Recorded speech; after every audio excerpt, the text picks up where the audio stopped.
All right, I am a low bronze. I just barely climbed out of 500 on tank. Normally, I'm a D.Va main, but I will on occasion play Reinhardt. Remember when I asked you if you could teach an old dog new tricks?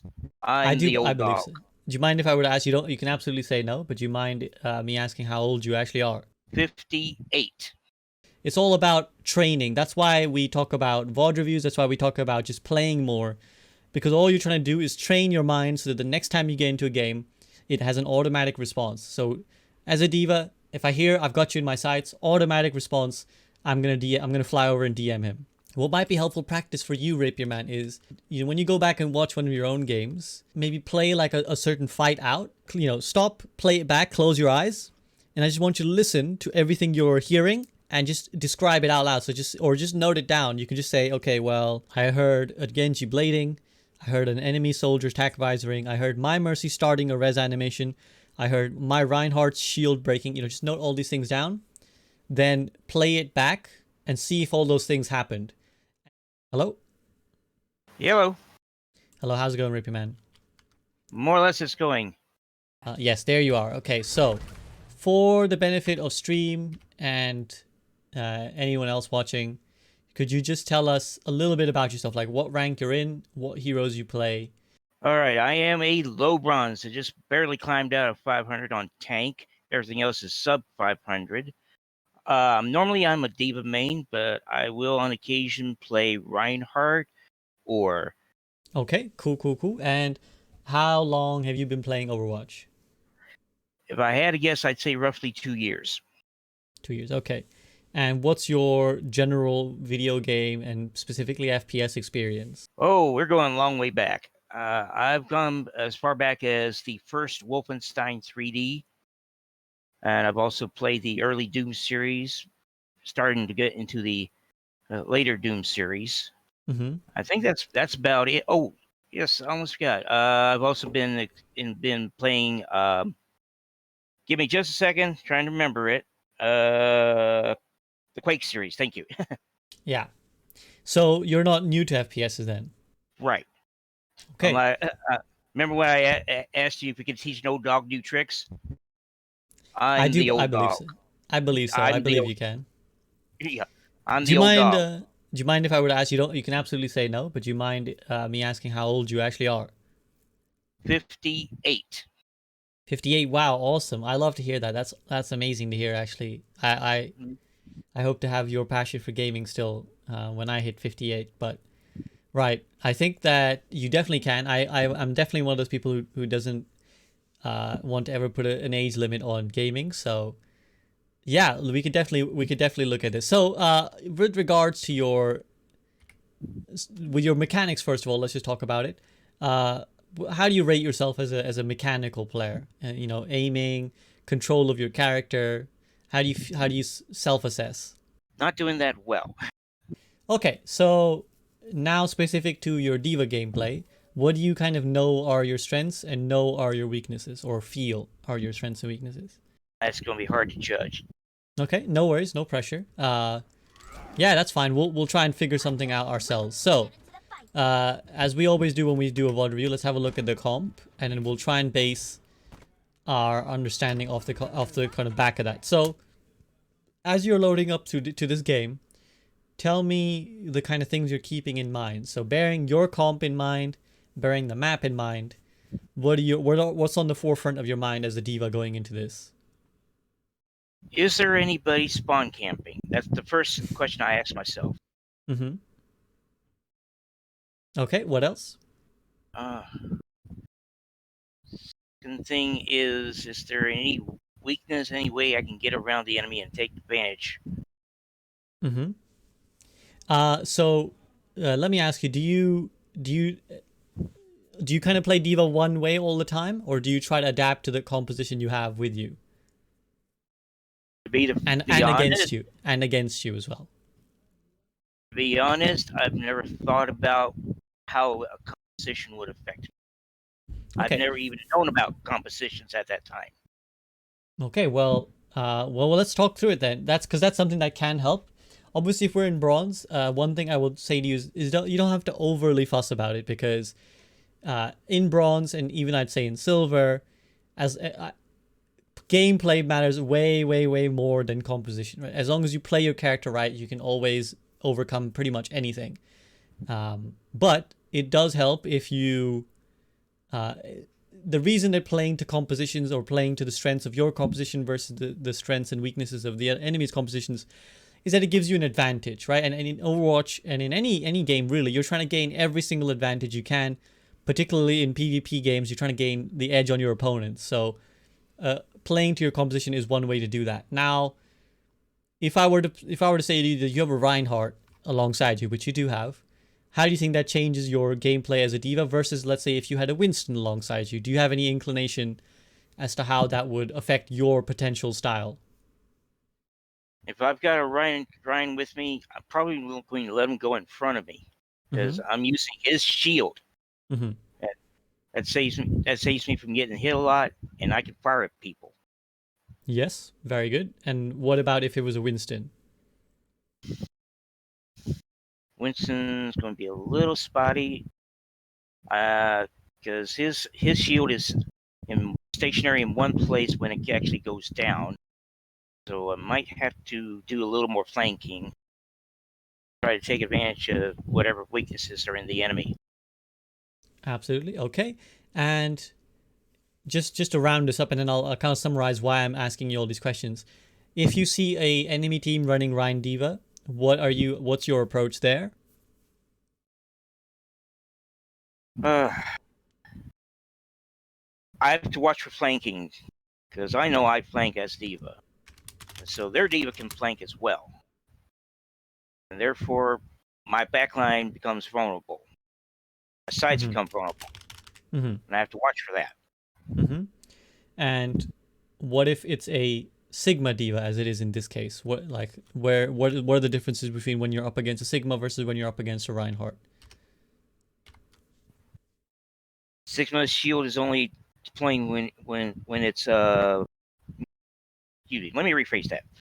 Sigma's shield only moves when it's deploying. It will disappear on occasion.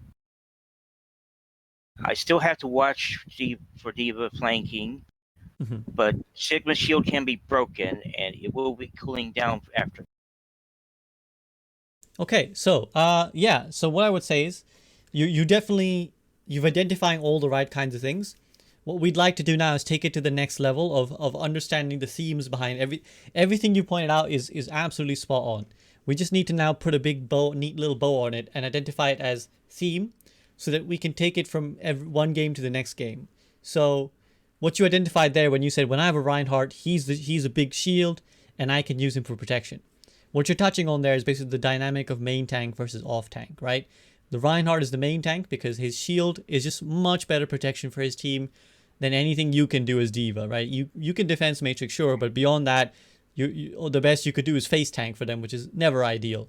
Whereas the Reinhardt, he can have this massive 1600 HP shield protecting all his teammates.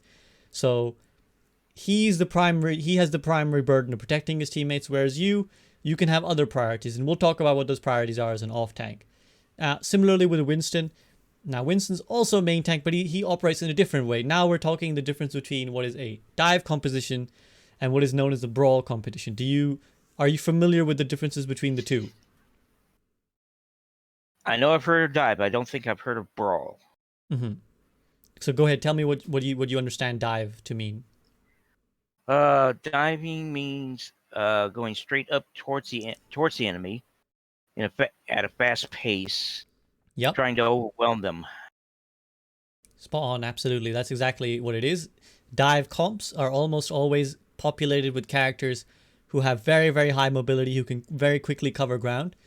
And they use this mobility to try and quickly focus down, usually squishy support targets, and try to play a very aggressive chain reaction kind of style where you jump all together on one squishy target, then you kill them, and you're able to get the next squishy target, and it becomes a domino effect because obviously, should you kill one support, it becomes easy to kill the other support, and then it becomes easy to kill the DPS, and the tanks as a consequence.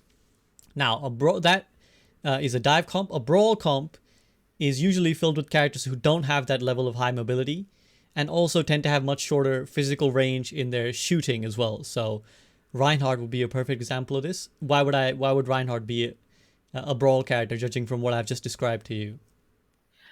Ryan is basically smashing things. He can't throw much. He always got that hammer. Exactly. So because he's got very short range, he can only swing his hammer, like you just said. He can't really put pressure on things that are far away from him.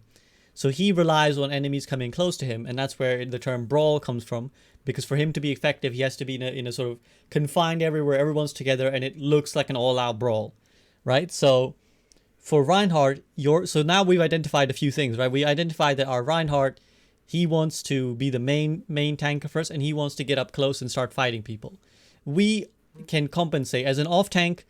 What I would say your theme is, you should always be looking to compensate for the deficiencies in your team. So what do I mean by that? We just said the Reinhardt has short range, he's going to do the tanking. So we want to be contesting people who's out of range of our Reinhardt, right? Does that make sense? Yeah, it makes perfect sense. Exactly. So in this set, all that context provided, who on the enemy team, we're cheating. We can see information right now that you wouldn't be privy to at the start of this game. But right now we can see on the blue team there's a set composition. Who on the enemy team here would we be good to make up for that deficiency we just spoke about? D.Va kind of makes up for the long range part, and that person can flank. So I would say Junkrat also has sort of mid range with his grenades, so that compensates for him. Sorry, I mean for the enemy team. So looking at the enemy team, the blue team, Right. who would you want to? Oh, okay. Who would I want to target on the blue? Okay. Yeah, who would your strengths most be useful for against? Okay. Okay, I see Mercy and Mora there. They're definitely ideal squishies. Sure. Yeah. Anybody else? So, see. Soldier would probably be priority 2 because he's going to fire back. Widow's a big danger because I know she can take me down in 2 shots. So I have to think about her. Mm-hmm. And so against the Widowmaker, how do you think you fare in that matchup? D.Va versus Widowmaker. Sometimes I win, sometimes I lose. Mm-hmm. Okay. Well, what I'll say to you is, you can definitely lose if you basically approach her obviously, but if you get the drop on her, you will win 99% of the time. I promise you. If you are able to, and this is what we call pathing. So pathing is the term we use for how you approach a place or an enemy player. So if you path right towards the Widowmaker, I guarantee you will win that fight. And would we, bearing in mind what we said, the Reinhardt, he's short range, he can't really do anything else. Would it be a potential useful job for you as off tank and you as D.Va if you were able to deal with Widowmaker? Because what is Widowmaker's strength? That's her long range shot. Very powerful shot at that. Exactly. So she has the longest range in the game, and Soldier also has pretty long range. You have an ability that eats whatever shots they shoot, and you're the only character on your team, as we currently look at it, who can actually even come close to them, right? Can the Moira get close? Not really. Can the Mercy get close? You definitely shouldn't. Can the Junkrat get close? Not really. Reinhardt definitely can't get close. We don't know what our other DPS is going to pick yet, but certainly from what we can see, does it make sense that maybe as D.Va, it might be helpful for you to look at these targets?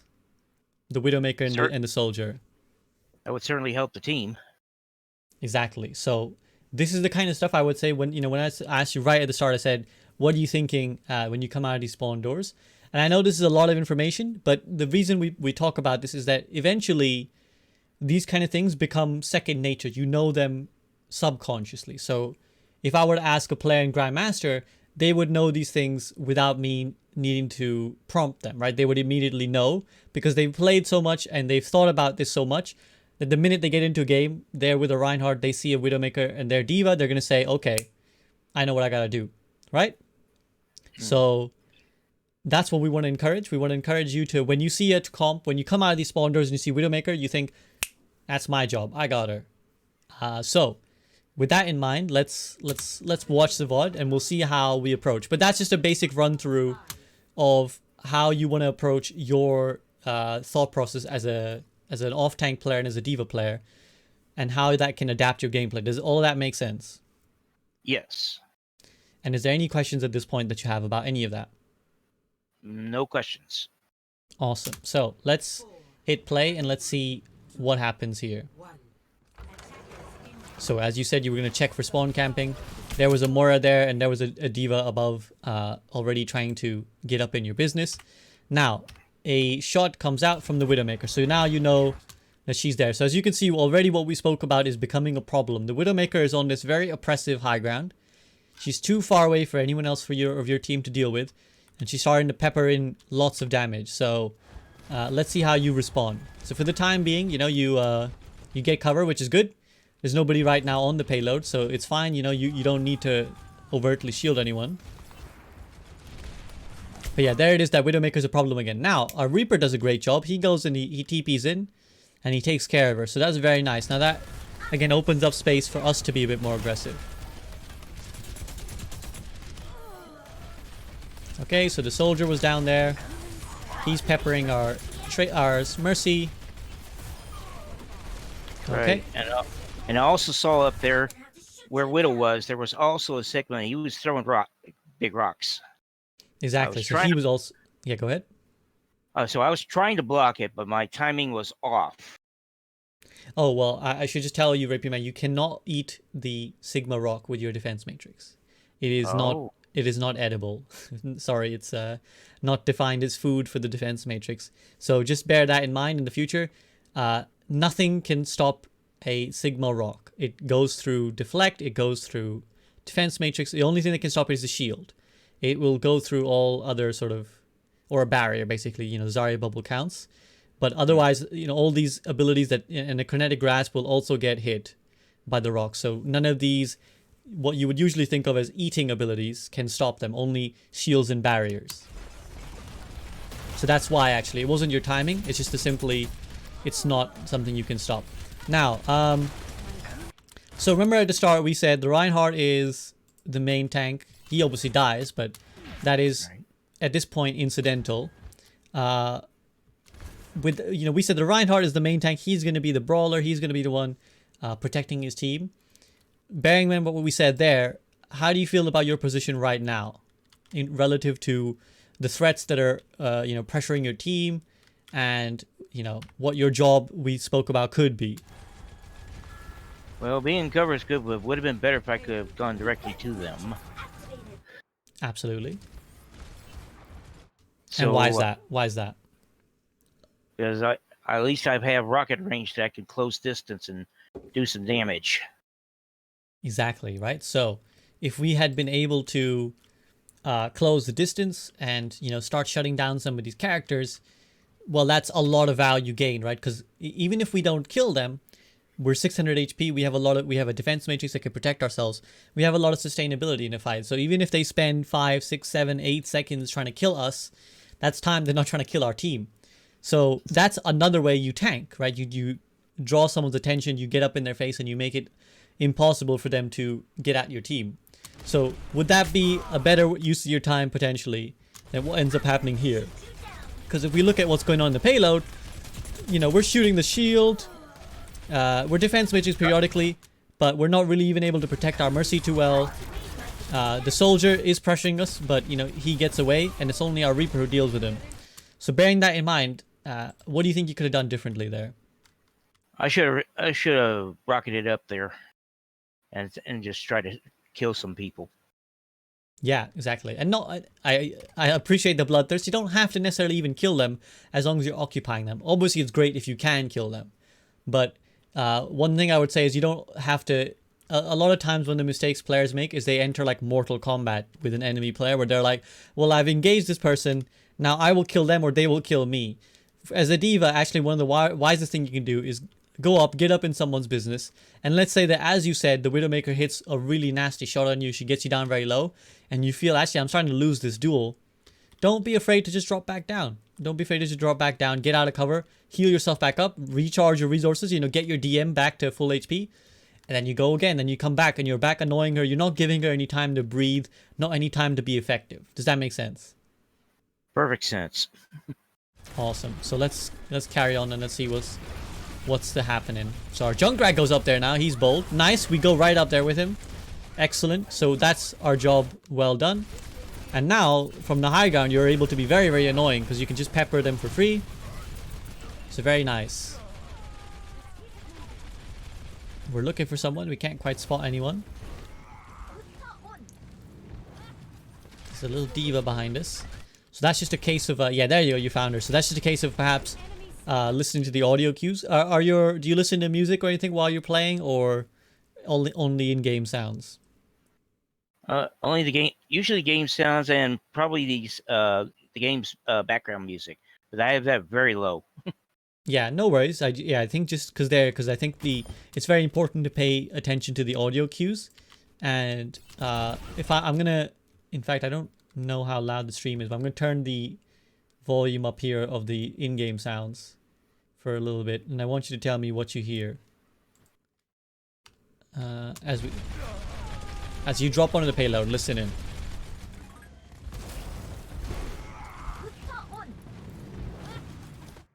What did we hear there? That might have been a shot. I'm not sure. No, not quite. Let's try that again. I'm just gonna rewind it a little bit. Oh, go ahead. Hang on a second. Is it going through Discord? No, through the stream. Sorry. Okay, hold that thought for a moment. I'm going to have to mute Discord and turn on the stream. Okay, so I'm just gonna rewind it and let me know when you're ready, and then I'll play the clip, and then you can mute me and unmute the stream if that makes sense. Okay, go ahead. Okay, so 1 second. Okay, you ready? Ready. Okay, so go ahead to go to the stream. I'm gonna play it now.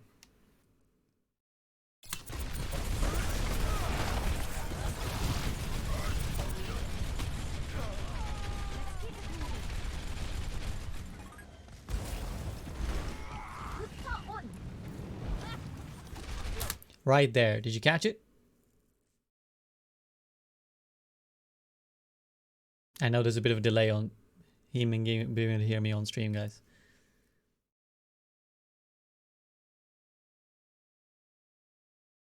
Rapierman? Let's see. Were you able to catch it?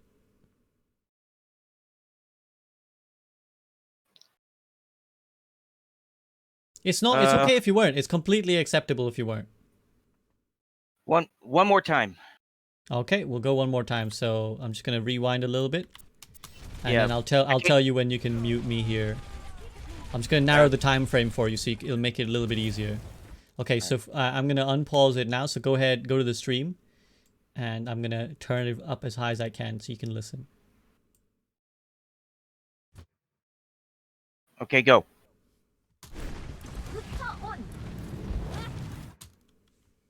What was that noise? What was that noise? Yeah, what was that noise?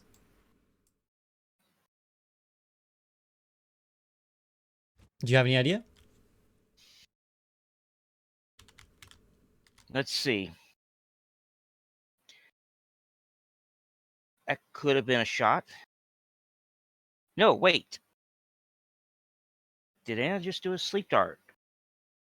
No, not quite. The answer we were looking for is D.Va boosters. So what you heard there was the enemy D.Va using her boosters. So that should indicate to you that someone else is still around. So I'm going to play it again. This time, you know, just no need to mute stream. We'll just play it here. So that sound there. In fact, and it's even more audible in your own POV. So if we just go back a touch. Yeah, so that little whirring noise, and coupled with the Korean that D.Va is speaking. So we'll hear it again. So that, I don't want to do a poor imitation, but like Kustapon or something that she said is her flying up here. So that should indicate to you that someone is still around. And that's where you should be looking for her. And yeah, there you go. Eventually you find her. But audio cues like that are made for this specific reason. Booster on. Oh, that's what she says. Okay, okay. So that's basically what you should be looking out for, because they're helpful. They're basically little cheats for us to use to give us information that we can't visually see. Does that make sense? Yeah, and probably get a better sense if I got out of tunnel vision for that. Yeah, so it's just something to think about. You know, no pressure. Right now we're building on many things, and we don't want to over flood you basically with information. But yeah, just another thing that can help you find people. And again, right now we can hear a soldier shooting, so we know he's around. So these kind of things are important to kind of pay attention to. Attention to sounds. Okay, so for this little fight, I think we know the answer now, Rapierman, but what could be done better here in this little fight? I'm going to play it one more time, and you tell me what you could have done differently.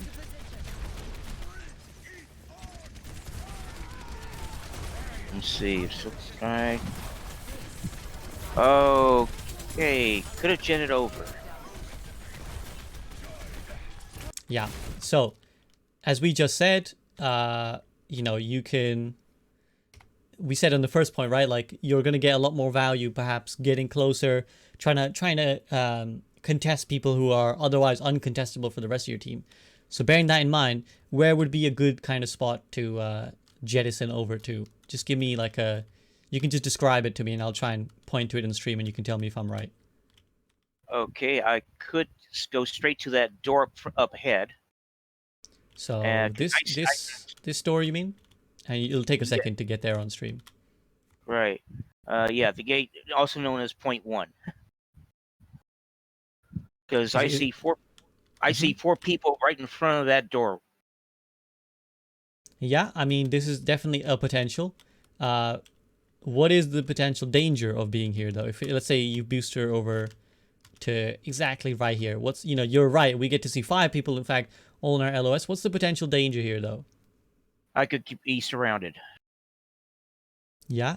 And why would you be surrounded potentially? Because there are 5 of them and 1 of me. Yeah. I also got this hallway to the right of me, and so anybody could come in through that hallway. Yeah, and I think just importantly, it's just a little bit exposed, it's a little bit too far away from your team, right? It's like a little bit, because to fly there, you would have to fly past them in a very obvious manner, right? You'd have to go like this, you know, boosting over, and then you'd have to land here, and then yeah, you're kind of, you're right in their face basically. You don't want to necessarily get in the face of 5 people. Get in the face of 1 person, great. Get in the face of 5 people, maybe a bit more than we bargained for. So where would be a potentially different spot? And one that potentially uses our high ground advantage as well. Okay. There's the top of the gate up there. If I had the range, I'm not sure I have the range, but right at the top of the gate where nobody can reach me, I can look down on the enemy and take my shots. Like, if that was within range, absolutely, it'd be a great spot to start poking them down from. But sadly, it's a little bit too far for our booster range. So where's like a close spot that, you know, doesn't go too far from our team, but will still give us a slight advantage and will give us a better angle on the rest of the enemy team. Okay, I know that second best looks like the ledge to the left of that gate, but that still leaves the back open. Third best would be that window on the left. That'll at least protect me for some time. Yeah. Assuming nobody goes into the building. Mm-hmm. Do you know that you can kind of perch on here as well? Well, I'm sorry, perch on the fountain? Yes. Okay, that would break my brain for sure. Yeah, you can fly up over here. You can perch, and even if you, let's say you miss kind of perching on here, you can always just like hover on this thing. You know, the base fountain can definitely be used. And from here, basically, the reason I would say go here is because it's not so far that we're up in their face. We're inviting a lot of what we would call aggro, aka, you know, aggression from the enemy team. So it's not so far that it's giving, you know, them aggression cause to be too aggressive to us. But hey, now I'm in a position where I can contest this soldier. I can contest this this Mora, this Sigma. Whereas right now, what ends up happening is because we're right on this payload, Look at our POV. Like, we can't really see anyone, right? We can see their silhouettes because we're watching in the replay. But from your physical POV, we're struggling to kind of see all of them, and by the time we do, our Junkrat's already dead. So that's why high ground is also good, because not only does it give us a potential advantage against enemy players who can't reach high ground, but it also allows us to see farther and see better and see more clearly, and that allows us to then make better decisions. So with that in mind, we could have boosted up there a little bit quicker, and we can start poking, we can start prodding, we can know who to eat. And let's say a soldier starts getting a little bit isolated, he gets in an awkward position. Well, now I can booster up to him. Now I can start pressuring him. Does that all that make sense? Yeah. Great. Okay, so now the question I would have is who's watching the back? Well, so remember we said when you were in that position, you could see 5 people, right? Right. So if you can see 5 people, and ideally you would know that you just killed the D.Va, right? So if we play this back from a little bit longer, so here we demech the D.Va, right? Correct? Sorry, you're going to be a little bit delayed. So we demech the D.Va, we kill the D.Va in front of us. Okay. Now we would boost. Sorry, go ahead. Oh, right. So now it's 5v6, and I just counted for all 5 of them. Exactly, Rapierman, you got it. So you just killed one of their members, so you know they're down to 5. And then when you booster up here, you're gonna find, well, there's all 5 of them here. So now you can probably answer your own question, right, about what happens to the back. Nobody's back there. Exactly. So that's how we figure out where to position, right?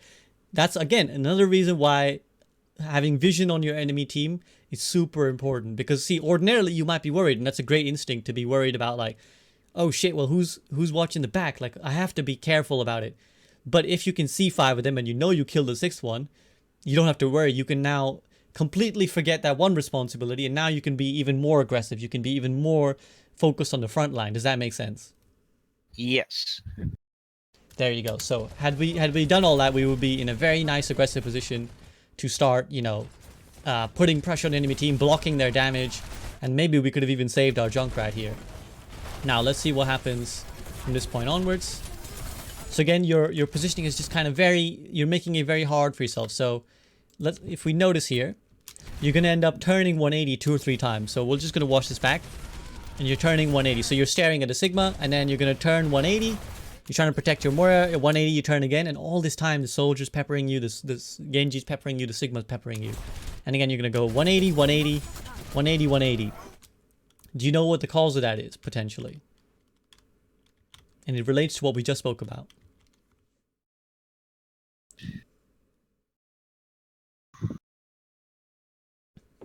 Possible angles.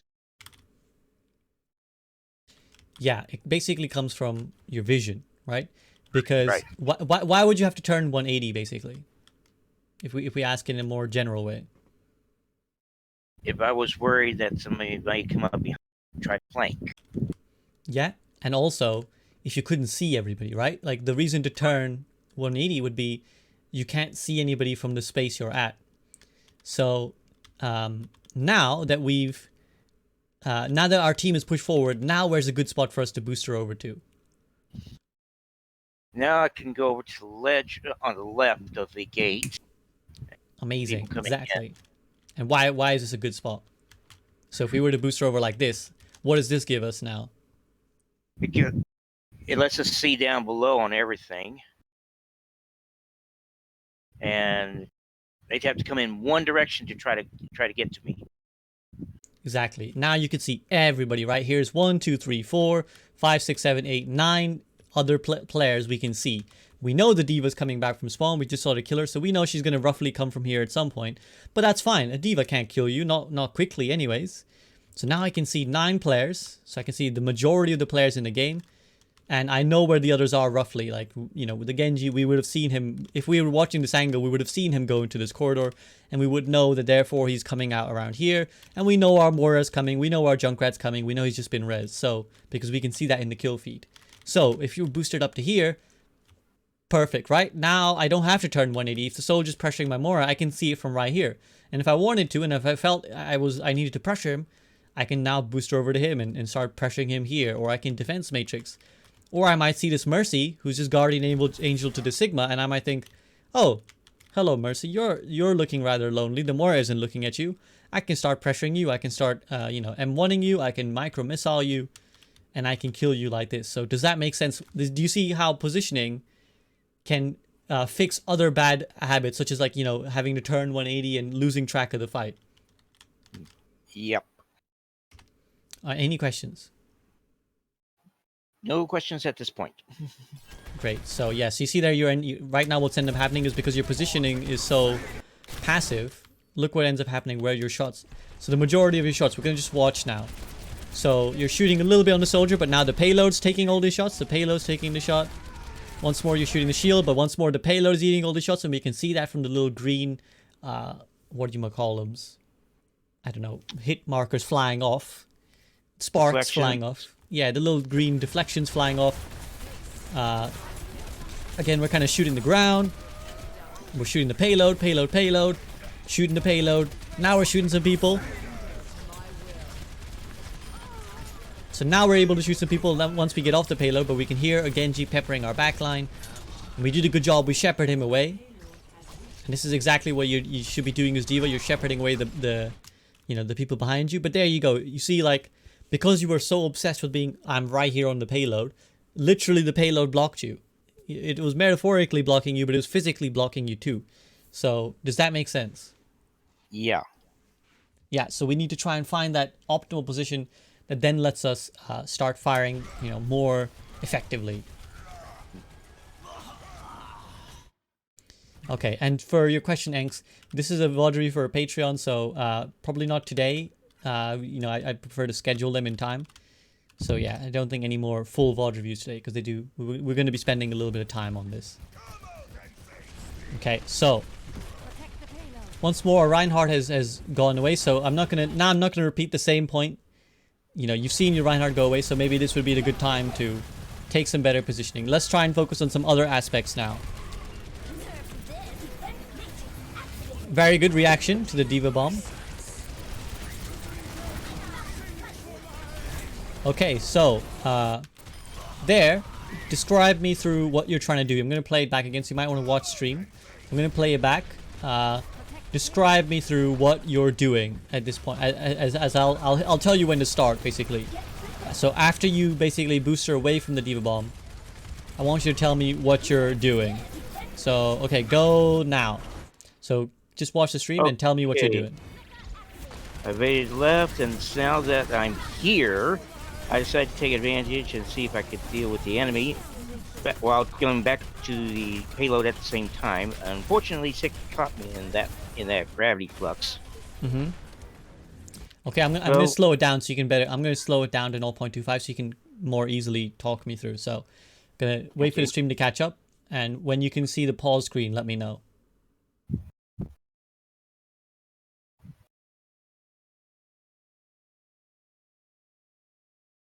Is it caught up yet? Is it pause with the D.Va in mid-flight? Oh yeah. Okay, yeah. great. This was about to go into flight. Yeah, so I'm gonna play now, and then you tell me what you're thinking. Get cover fast. This was the shortest route to cover. So that's what I took. Very good. And now what's happening?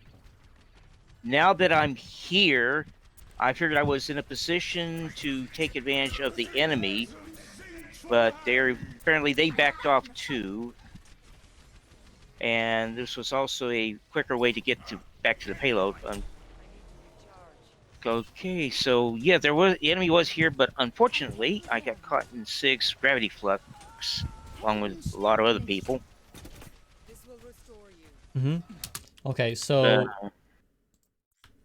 I'm gonna play it back one more time, and this time I want you to. In fact, I'll tell you when that spot comes. Okay, now tell me what's going on with the soldier. So you might need to wait for the stream to catch up, but when you come around the corner, tell me what's going on with the soldier. Soldier's put down his healing canister. I just saw it, I think. Oh, I didn't. Sorry, my mistake. Oh yeah, soldier's directly in front of me. He's shooting me. Is there something different about him that you can see? Something visually that might indicate that he's doing something? back up a little bit. I Sure. thought I might have seen something. Yeah, 1 second. We're gonna go back to the you flying around the corner. All right. I've got you in my sights.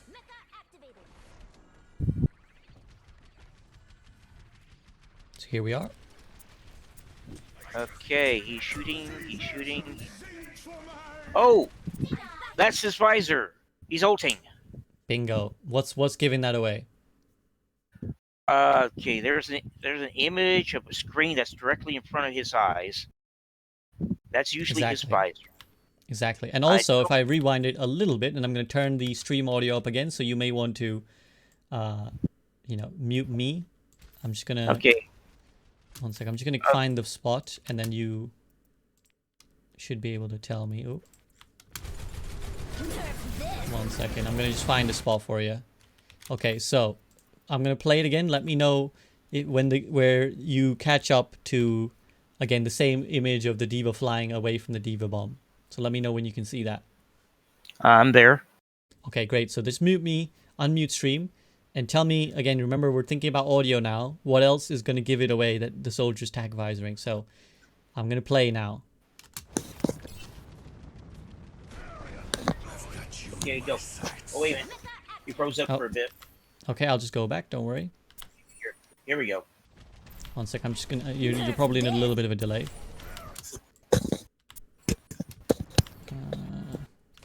Okay, here we go. I've got you in my sights. Did you catch it? Well, back up, back up, back up.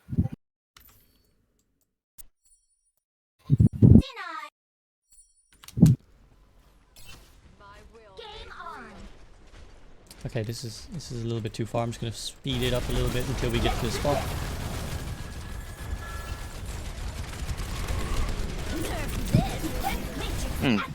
Okay, so here we go. I'm gonna again. I'll wait for you to catch up because I know that it's odd, guys, because I'm speaking in Discord within the stream as well. So when you're ready, I'll hit play.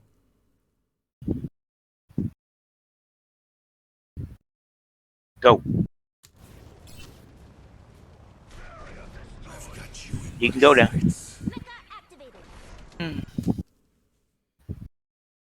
Did you hear anything? What did you hear? Oh.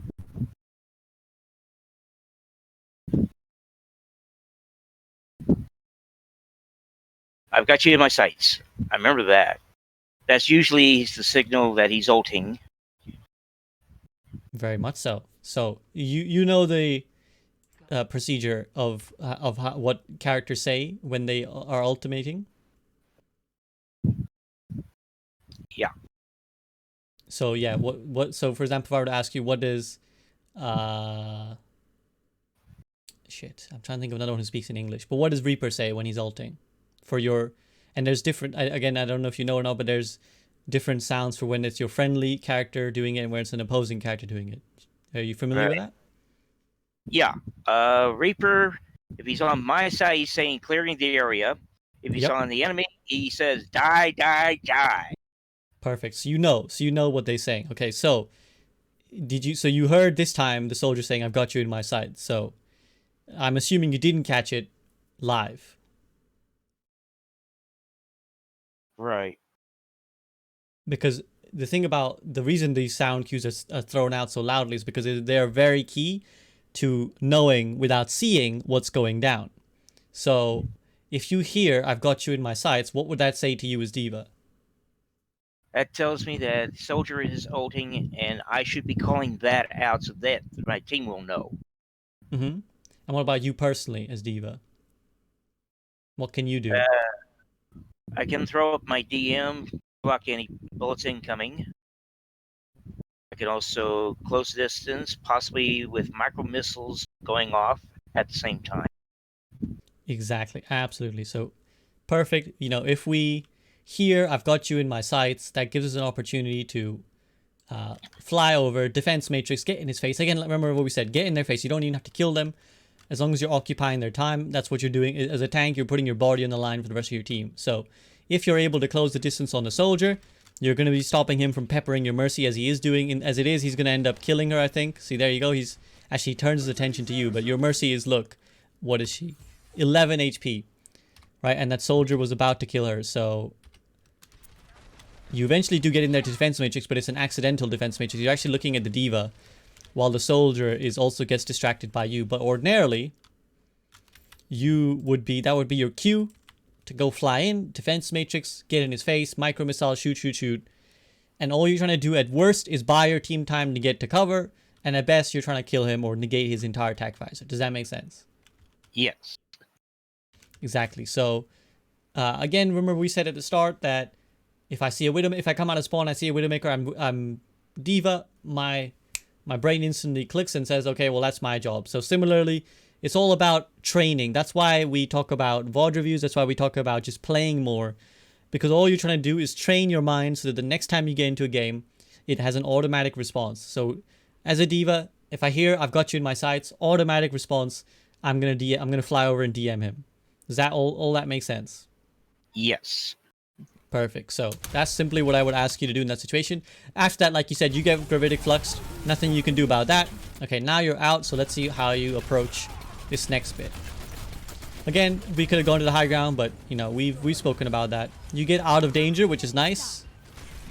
You get healed back up. And now you have the opportunity to once more take high ground maybe. Yeah, nice.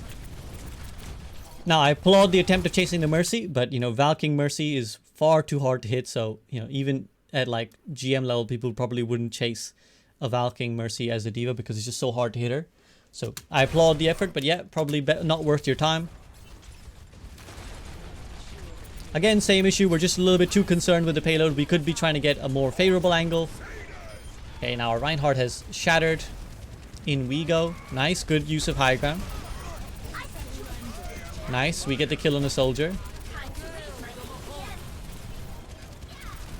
Now here I have to note that you're using your defense matrix, but I'm not sure you can actually stop anything here. So I'm going to pause it in a second.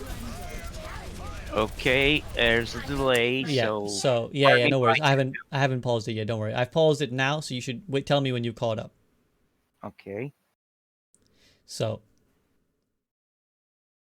tell me when you see the pause. Basically, the pause of the game. All right, now I'm at pause. Okay, so at this distance, where you can you see your characters DMing first of all? Yes, I see Mora is DMing. So she's oh sorry, character. Sorry. Repeat that question again. Can you see that your D.Va is using her defense matrix? Oh, yes. Sorry, was there a confusion? What did you interpret the DM to mean? I thought. I'm sorry. I was thinking about ults. Oh, no worries. Sorry, I was just wondering in case there was like a confusion over what the abbreviation DM meant. You know what DM? Do you know what DM means? Yes, defense matrix. Precisely. Okay, so at this distance, do you think that you can stop the soldier's shots with your defense matrix? I think I'm a little short. Okay, great. So you do recognize the distance. So do you kind of figure out what's going to happen here as your defense matrix? It's not going to touch him at all. Chances are he's going to still get free shots. Exactly. I mean, technically, if you were to defense matrix like this, you would stop the shots. But particularly with new defense matrix, it's actually very, very unforgiving. It's very like the hitbox is very much a rigid hitbox. So yeah, at that range, you're not going to be able to stop. And we're going to watch again. You might not be caught up yet, but you're not going to. Your defense matrix gets used there again. In fact, it might be helpful once more to slow this really right down to the 0.25. So as you catch up, you'll see. You don't have to respond immediately. Just catch up, and you'll see your defense matrix usages, and then tell me how many of the ones you use. I'm going to count them. Tell me how many of them you think are in the actual range of the DM. So I'll start counting them when you see them, but obviously you might not see them until a delay. So here we go. We're shooting. One DM comes up. Okay, and then we stop. We're shooting. Another DM comes up. 2 DMs. And now we're almost out. We're shooting. It's starting to recover. And I think another one is going to come probably in a second. Okay, I'm up to 1. Like you said, I'm catching up here. And Yeah, now yeah, no 2. worries. There's the third, just there.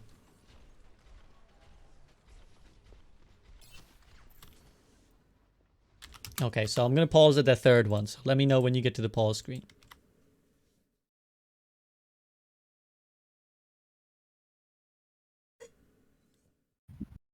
There's a third. I don't think I affected anybody. And why do you think that was it? I think I was too far. Precisely. So it's great. You know exactly. You knew. It's not an issue that you simply don't know that defense matrix won't reach. You just kind of go into position, and maybe in the heat of battle, you just weren't quite able to, address the issue. But you understand why. I applaud you for taking the high ground, but you understand now why it's a little bit too far to be using defense matrix from there. Right. Great. So what are other options we could have taken if we look back at this fight? I could have gotten in front of the soldier, right about dead center of the street, and take those shots with the matrix. Yeah, I you could could've. have got. Yeah. So where would we kind of? I'm gonna just go like a little bit of a far away shot, and then when you get to it, let me know. Judging on the battlefield here, where are potential better locations for you to be stood? Okay. I could take some hits if I go right into the middle of the street, right where the turn is. Mm-hmm. I could have gone onto the bus. I could have gone a little bit to the left towards the entrance at point 2. I could have gone. So what's the checklist? Give me like a checklist of things you're looking for when you're looking for a good position. Cover. Very good. Clear view of the enemy. Very good. Should be able to stay within range. Very good. All good things. Pretty much those are the 3 main things. Oh shit, I slipped on my handle. 3 main things there basically. So bearing those 3 in mind, where now would you say is a good spot or good spots? Could have gone onto that elevated walkway behind the soldier and then fired on him, but that would not block his shots with the team. No, they wouldn't. A church is another possibility. I see an open window on the right. Mm-hmm. I don't know if that has range. Well, if you were to estimate, let's move the camera. Let's say you went over to the church. Would you think this is about in range? Okay, waiting for the video to catch up. Sure thing.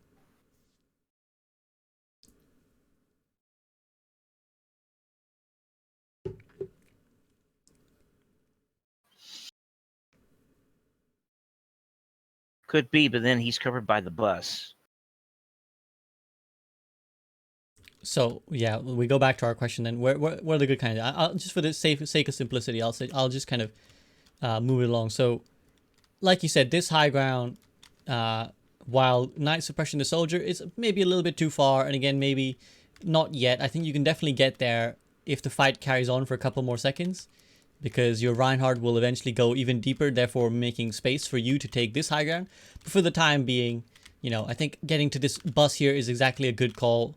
It allows you to contest the soldier, and then eventually as your Reinhardt goes in, it allows you to go deeper.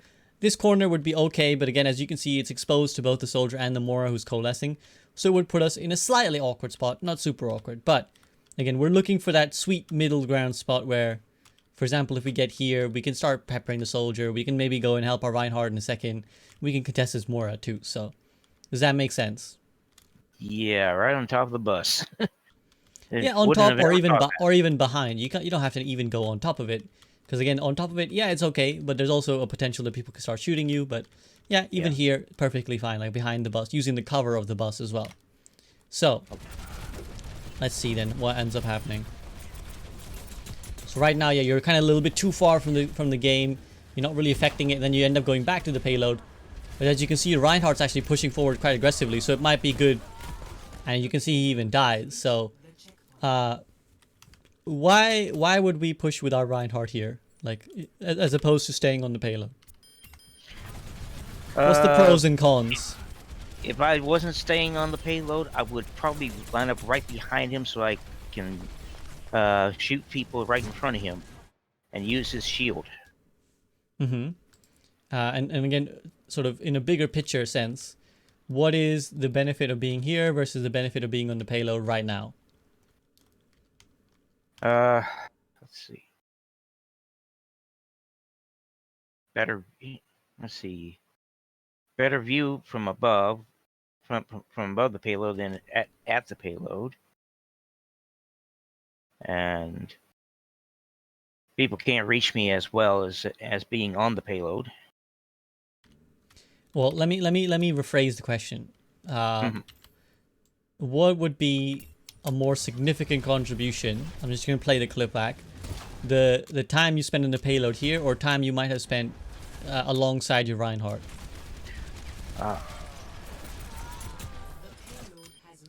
So just pause it there.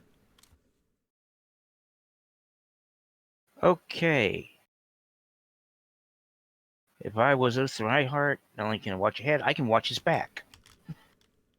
Precisely. So, you're doing what I would say is a completely normal impulse of players, usually in the sort of bronze, silver, even gold areas, which is that obviously it's an objective-based game, and the payload is the objective, and there's a danger of thinking, well, the payload is the most important thing. But if I was to tell you, if I was to ask you basically, what's more important, the payload or winning the fight? What's more important? Okay, so if I'm on payload, I'm not with the fight. If they're losing the fight, I'm on the payload, but I'm all alone. That's a problem. If I'm with the team, then I can help them, and that clears the way for the payload, so probably should be with the team. Well worked out, exactly. So as you illustrated there, now there are circumstances, and I'll get to the exceptions in a second, but generally, if your team is fighting like this, and you sit there on the payload and people start dying one by one, there's a good chance that by the time the payload actually is about to push in, the enemy team will stop and contest it, and having killed your teammates, you will be left all alone. So in that case, you get the worst of both worlds. You didn't win the fight, nor did you push the payload. However, if you win the fight, let's say you even have to move off the payload completely to do it.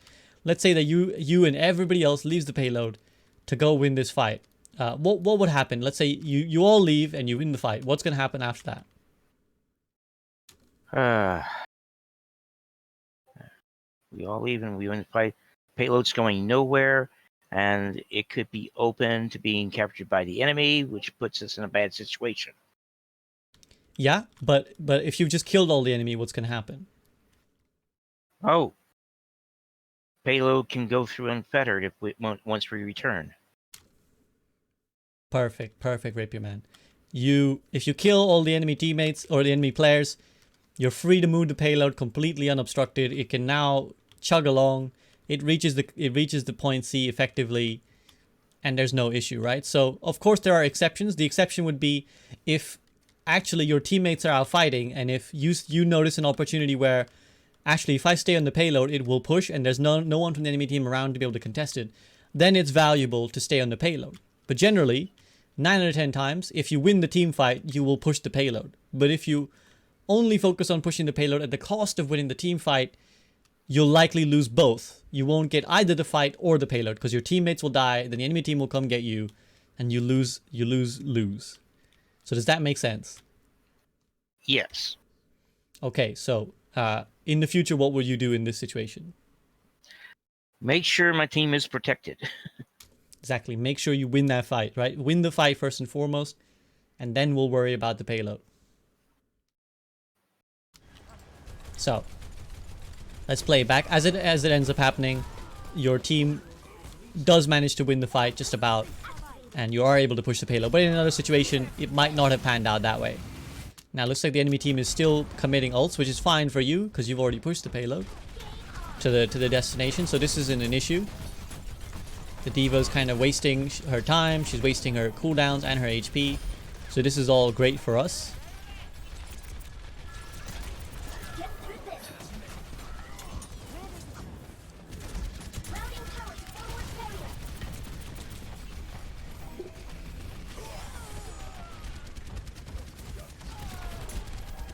Okay, so I drove her off, and that meant I could continue with the payload. Mm-hmm. Oh, okay. Talk me through this ultimate here, Rapierman. We're gonna see it in a second. Right. That's called fumble fingers. Okay, no worries. In that case, we forget all about it then. So, yeah, you fumbled it. No worries. Okay, so nice. You're trying to protect your team. You're chasing away the D.Va. Okay, so I like that you backed out there. You realized that wasn't a great spot and you backed out. Very nice. Okay, our Reinhardt has just slammed. What is our response? That's okay. Sorry, I'm just speaking out loud here. I'm not necessarily asking you a question. I'll ask you, I'll address you if I specifically actually want you to reply, but treat this as rhetorical for the time being. Okay. Okay, let's see. So you... okay. So there's the same issue there, so... here again, like I said, no need to chase the Valking Mercy. It's too hard for you to kill. You're kind of flicking your DM here, not actually eating anything. It seems like you panic DM, so that's just something to bear in mind. I don't want to focus too much on it. I don't want to overload you with too many things to work on. You would not believe what I called that. What did you call? Itchy trigger finger. Yeah, it happens. You're not by any means the only person to do it. It happens to a lot of divas far higher up in the rank range than yourself as well. Like just DMing randomly for no reason. So no worries about that. Like obviously fix it, but I don't want you to get overly focused on it either. Now, again, we hear that I got you in my sights on the right hand side. I'm not going to spend too much time on it because we've already spoken about it. But there's the soldier on the right side, attack visoring. We run away, which is okay, but of course if we had saved our defense matrix again, we had the opportunity to protect our teammates. Now there's a Genji. You are trying to focus him, which is nice. Looks like you might even get him. Do you know that the boosters themselves do damage? Yeah, I've seen that happen a few times. Okay, so in a situation like this that we're just about to see here, there's two purposes to using the boosters. Can you tell me what they would be? As the Genji's blading and getting at your team. One is escaping, the other is ramming them. Yeah, so I think we can kind of combine that into one, which is essentially boosting into the Genji knocks him back, right? So that's potentially a win in that it knocks him away from your teammates. And two, it does a little bit of extra damage. And when a Genji's blading, we're trying to kill him, right? We're trying to kill him as quickly as possible. Otherwise, he's going to kill us. Right. So, when you see a Genji blading towards your team, it's usually a good idea to try and just booster to knock him away, knock him off his path, and just try and disrupt him and potentially contribute to killing him. Because that ends up happening, he ends up killing both your supports. And now, after that, you start focusing him down. You almost get him, and you get him right down low. And you're just not able to hit those last few shots, which can happen. He's a tricky fellow. So here, this is another place where just boostering into him. Bam, I knock him. He gets hit with the booster damage, he dies. So does that part make sense? Yes. Okay, so again, going back here on the audio cue business. So we heard I got you in my sights. But in a second, we're also going to hear a sound cue that you already described to me earlier. So let me turn that up as well. And let me know when you're at the pause screen. It's right now just a pause screen of you staring at the Moira. Okay. All right. I'm ready. Okay, so I'm going to play it and tell me what you hear again.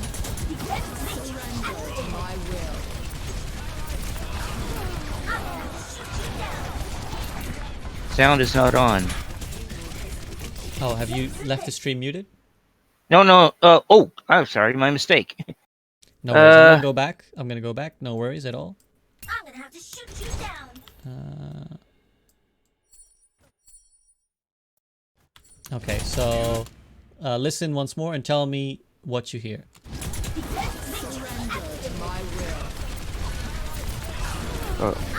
Okay, I just heard the beginning of Genji's Eugene Okada Kade.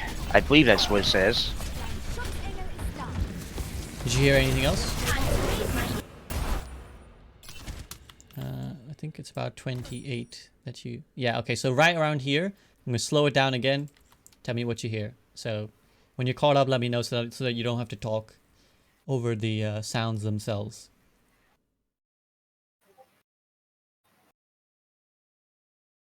Ready? Go.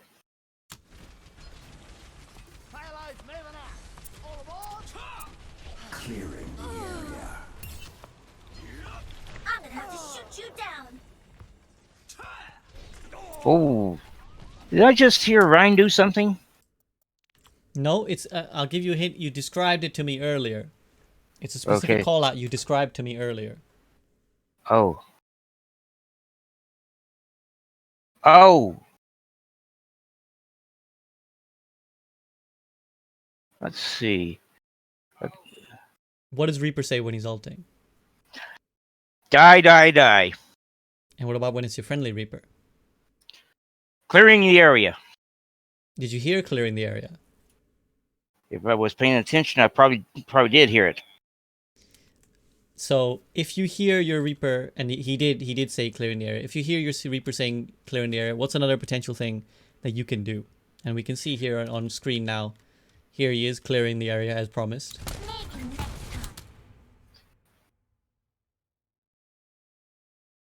Could have flown right to my Reaper and cleaned up anything that he left out. Yes. And what else can you And do?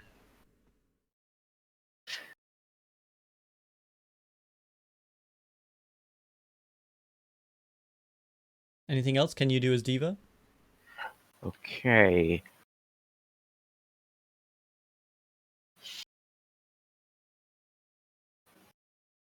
So let me Nothing, go ahead. nothing's coming to my head at the moment. Sorry, turn the volumes back to right.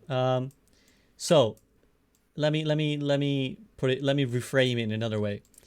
When you're trying to shut down an enemy soldier, what are you doing to him as a D.Va? And when he's ulting? DMing him and possibly So what- following up micro missiles Yes. as I charge right to him. So when you DM him, what's happening? Just describe it to me. I'm gonna get very, very like literal here. What's happening as you're DMing him? Basically eating his bullets. Exactly. So you're eating his bullets, and what does eating his bullets mean, basically? Where do they end up going? Well, in the real world, falling to the ground. In this world, it's probably disappearing. Exactly. So you're basically making it so that nothing of what he's shooting comes out, right? Now, Right. that's in an aggressive sense. So that's you eating to shut down someone else. What would happen if you were to defense matrix on the top of one of your allies? Basically end up protecting them by eating whatever's coming towards them. Perfect. So with that information, armed with that information, what is something we could have done to our Reaper?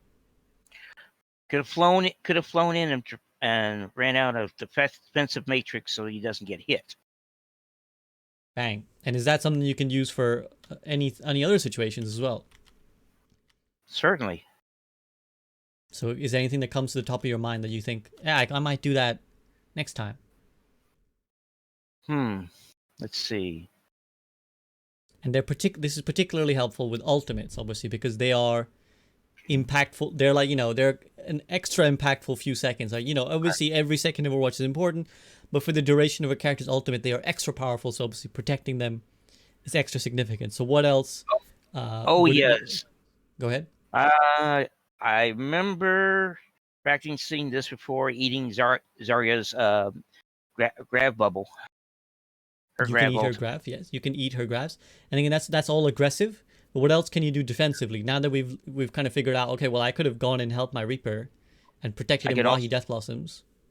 I also remember occasionally eating Mora's orb. Yeah, but again, think about for our teammates as well. It's great that you're thinking about all these ways to shut down enemies, but what are other things similar to this Reaper that we can do for our own team to help enable them to do more themselves? I can end up basically standing in front of them, or at least standing just behind them, and projecting the matrix out in front of them. Exactly. So that's something I just wanted to encourage you. The reason I'm asking you to spell it all out is because I want to encourage you to think about this for yourself the next time you get into a game. Is if there's a character of yours who, and often certain characters get very vulnerable during their ultimates. Reaper is a perfect example. And why does he become more vulnerable during his ultimate than he ordinarily is? Because he's spending all that time shooting the shotguns, but he doesn't have any protection of his own, and anybody can shoot him. Anybody can shoot him, right? He can only move in a very narrow area, right? He can only move slightly around left, right. And remember, he doesn't have access to any of his abilities. Usually, a Reaper, when he's playing normally, he has his Wraith form as an escape at any point to just be able to run away, right? Should things get really dangerous. He doesn't have access to that during his ultimate, so he leaves himself more vulnerable. There's other characters who do the same thing. So Pharah is another example, right? Where if a Pharah is barraging, she's also vulnerable. Why is she also vulnerable? Because she's not moving. She's not moving. She doesn't have access to any of her normal abilities, and she can't cancel her barrage. Although we've had discussions about that in the group up podcast, she can't, as the time being, cancel her barrage. So she's locked in there until she either finishes it or dies. So as a D.Va, you can help enable her. And then there's other examples as well. I'm going to rattle them off. A Mercy Resing, or your friendly Mercy Resing is another helpful example. Your Genji Dragon Blading as well, because it's very important that he gets to stay full HP and be able to execute his blade. So if you chase after your own Genji and defense matrix him, you can protect him from dying, making sure he doesn't die mid-DM. Things like this, right? Basically, or McCree High Nooning is another one where he's very vulnerable. So all these people, if you can protect them, it may not be the hero play, but it will make a huge difference. It's not something that's going to show up on the kill feed, but you're going to help enable your teammates, and that's what a good tank does. They help their other teammates succeed. Does that make sense? Yes. Awesome. So that's something to think about in the future. And these are all going to stem from if you start paying a little bit more attention to audio cues, right? I just want you to pay a little bit more attention to what you're hearing in the game sound. And that might mean turning the music off completely, just so you can only clearly hear the sounds. It might, I don't know if you're using headphones or speakers. It might be the case that in fact, what are you using? Are you using headphones or speakers? Headphones. The office style headphones with the little mics. It's lighter for my head. Sure. Well, that's great because they have surround sound, so you can kind of tell where the sound is coming from based off which ear. What might be helpful practice for you, Rapierman, is when you go back and watch one of your own games, just maybe play like a certain fight out, and just stop, play it back, close your eyes, and I just want you to listen to everything you're hearing, and just describe it out loud. So just note it down. You can just say, okay, well, I heard a Genji blading, I heard an enemy soldier attack visoring, I heard my Mercy starting a res animation, I heard my Reinhardt's shield breaking. Just note all these things down, then play it back and see if all those things happened, and then watch every single thing and notice what you missed, notice what you're not listening out to, what audio cues you maybe ignored, and then hopefully over time you'll be able to build this idea of like, okay, well, I'm much more attuned to what attack visor starting sounds like, and I will be able to listen to it when a game starts. Does that make sense? Perfect sense. Okay, great. So because I think because honestly, audio cues are so important in the game. Like, they give us so much information, probably as much, I wouldn't say more, but certainly as much information can be gained from just audio to what you're actually physically seeing as well. Because you can only see one narrow area, and so much is going around in a 360-degree angle, and that's where audio cues help you figure out what's the thing that you should prioritize. So if that's something we think about, we might be getting even more value. So here at this point, okay, we get rocked. We're going to lose this fight. Unless our Junkrat clutches. Maybe that might happen.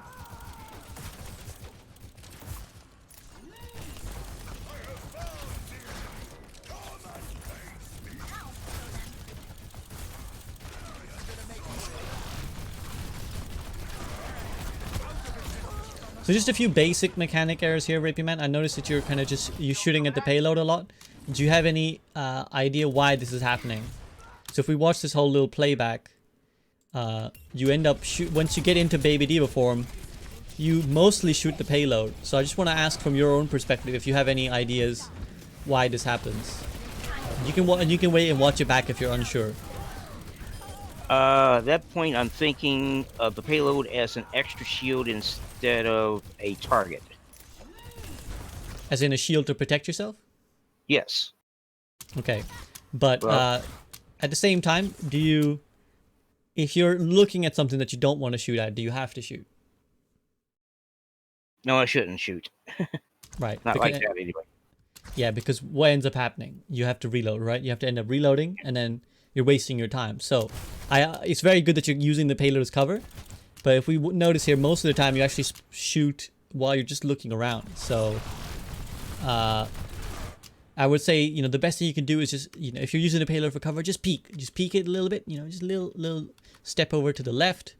Shoot, shoot, shoot. If you feel like you're in danger, come back. Obviously, as it happens, your Reinhardt dies and you lose. But yeah, I just noticed a couple times you've shot the payload a lot of the time. So I think just trying to remind yourself that I need to take that one step to the right or left of the payload and shoot before I come back.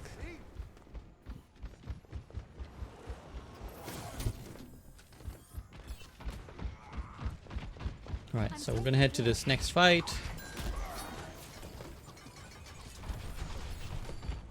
Routing power to forward shield. So again, we see that Junkrat on the high ground. This is where I would be asking you to do that thing we've spoken about already. Again, a Junkrat on the high ground.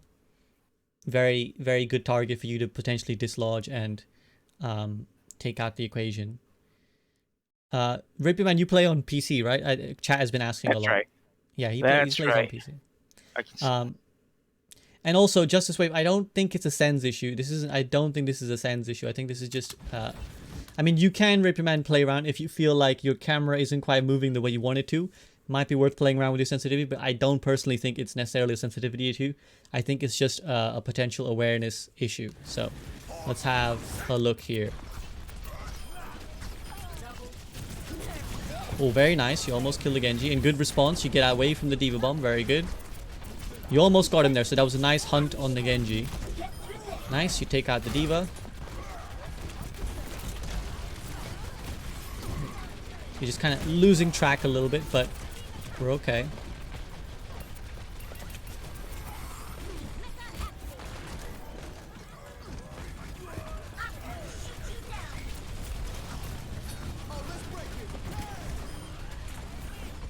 That's unfortunate. So, what I would recommend is try to avoid characters who are going to be hard for you to chase down. Try and avoid characters who you find are going to be troublesome. So I think a Mercy Garden Angel around, we're kind of seeing that it's just a little bit too difficult for you to hit. Like it's a little bit too hard for you to track her.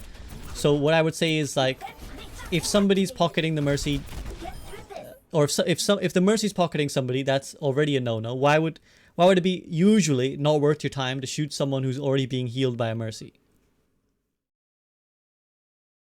Because then I pretty much losing ammo on something that I could easily hit without having them get healed up. Exactly, because the heal will very likely beat out basically. It does way more than your damage will do in that same amount of time. Your DPS, your damage per second, will usually, unless you're hitting like every shot on the head, will be, you'll be out healed essentially, as Yoshi's helpfully pointing out. You'll be out healed. So if you see someone being pocketed by the Mercy, move on, unless all of your teammates are focusing them. And similarly, if the Mercy is flying around very, very quickly and rapidly, you're gonna struggle. So you see here, you kind of start focusing on her a little bit. Don't bother. Try and maybe go for this Junkrat. You see here, this Junkrat, he's not being healed and he's away from natural cover. This is the perfect time. So, yep, exactly. Start focusing him, but you see, you actually lose focus as he goes out of your sight. You forget about him for a little bit of time, and you start hitting this D.Va, who not only is the tiniest hitbox in the game, is also, as we can see from this yellow beam attached to her, being healed by her Mercy. So not for us. We should be thinking, let's kill this guy. Let's kill this guy. He's exposed. He's on his own. Let's take this guy out. So again, and then we're still looking up for that Mercy. She's a little bit too far away. She's too hard to hit. And again, you can see she's just flying very, very fast. So she's not, you know, she's not going to be catchable for us. So she just kind of gives us the slip very easily. Do you see that? Mm-hmm. So yeah, I just think characters with high mobility like that, for the time being, as we get better, we can start thinking about focusing. For the time being, let's focus on targets we can more reliably hit. And again, so why would I say don't bother shooting this Mora as she pops Coalescence? She's getting heal. Mercy's probably pocketing her, and that means they'll gain nothing from it. Well, even if the Mercy isn't pocketing, as she isn't doing now, there's no Mercy healing her right now. Why would it be bad? Do you know what Coalescence does for Mora? Oh, that's right. It heals her. It heals her also, right? And quite a significant amount. So again, similar to the Mercy thing, do you think you'll be able to out-damage the Mora's healing? Probably not. So, again, what do we do? Look for a different target. Perfect. We move on. It's not worth our time. Here's a D.Va, though, who's looking at half HP and looks like she might be killable. Let's try and take her out. Okay. Nice, you do go for her. And nice, because she's low enough, even as the Mercy comes to heal her, and your Reinhardt's helping as well, that levels the playing field, right? Like, your Reinhardt's contributing the damage, so he's gonna start breaking that heal point. Good night, Emily. So yeah, very nice. You take her out. Now, this is a little bit risky because we heard Tyre coming towards us and we heard his flux, but we killed the Sigma. Now, I do like your attempt to counter his flux with a defense matrix. So why is that a decent idea? Because that's what it seems like you're doing. To me, it looks like you see the flux and you respond with a defense with your D.Va bomb. Is that correct? Oh. Okay. Yeah. Let me catch up. That's right. Yeah, that's right. I was doing that. And I would say yes, because then it gets me out of the gravitic flux. Well, yes. But... You know? Well, he actually wasn't aiming the flux at you. But theoretically, or let me put it this way. Who are the kind of people you can easily kill with the D.Va bomb? Okay. Well, sure, Sick can be killed with that bomb. He doesn't have anything protecting him at this point. Exactly. Well, let's talk thematically here. So you addressed one thing there: people who don't have protection, right? So that's one type of person we can kill, and that's usually, in fact, the best type of person we can kill. Someone who has used either doesn't have escape abilities, has used them, and or doesn't have protection. And obviously, what is Sigma doing when he's flying up in the air like this? He's pretty much exposed. Exactly. So this is why exactly. So this is why you'll often see High Noon as a good counter to Sigma, because if he's not prepared, he's going to get, he's not going to be able to have any recourse. And similarly with your D.Va bomb, if you were, let's say, not in the range of the flux and you chucked it out at his face in the air, chances are he's going to die to it. As it happens, he ends up, because you drop it on the ground, he's able to LOS it, as we'll see here. He's able to use the payload to break line of sight. So what could we have done differently to make this basically hit him? If I had flown it up a little higher, I could have made it work. Exactly. Perfect. So, and this is generally always what you want to do with a D.Va bomb. You almost never want to just drop it on the ground. Obviously, if you're being demeched and you use it as a remech, then you have no choice. But you had a choice here. So if you have the choice, always try to give it some momentum. Try to give it some speed, because it makes it harder for the enemy team to be able to adapt to where it's going. Because if you throw this out in the air towards him, he has no recourse. There's no place he can break the line of sight, and we would have killed him. As it is, we end up killing a Mercy somewhere, and like I said, the Sigma is able to break line of sight. We get back in our mech. Let's see what ends up happening. Our Junkrat's killing everyone, which is nice.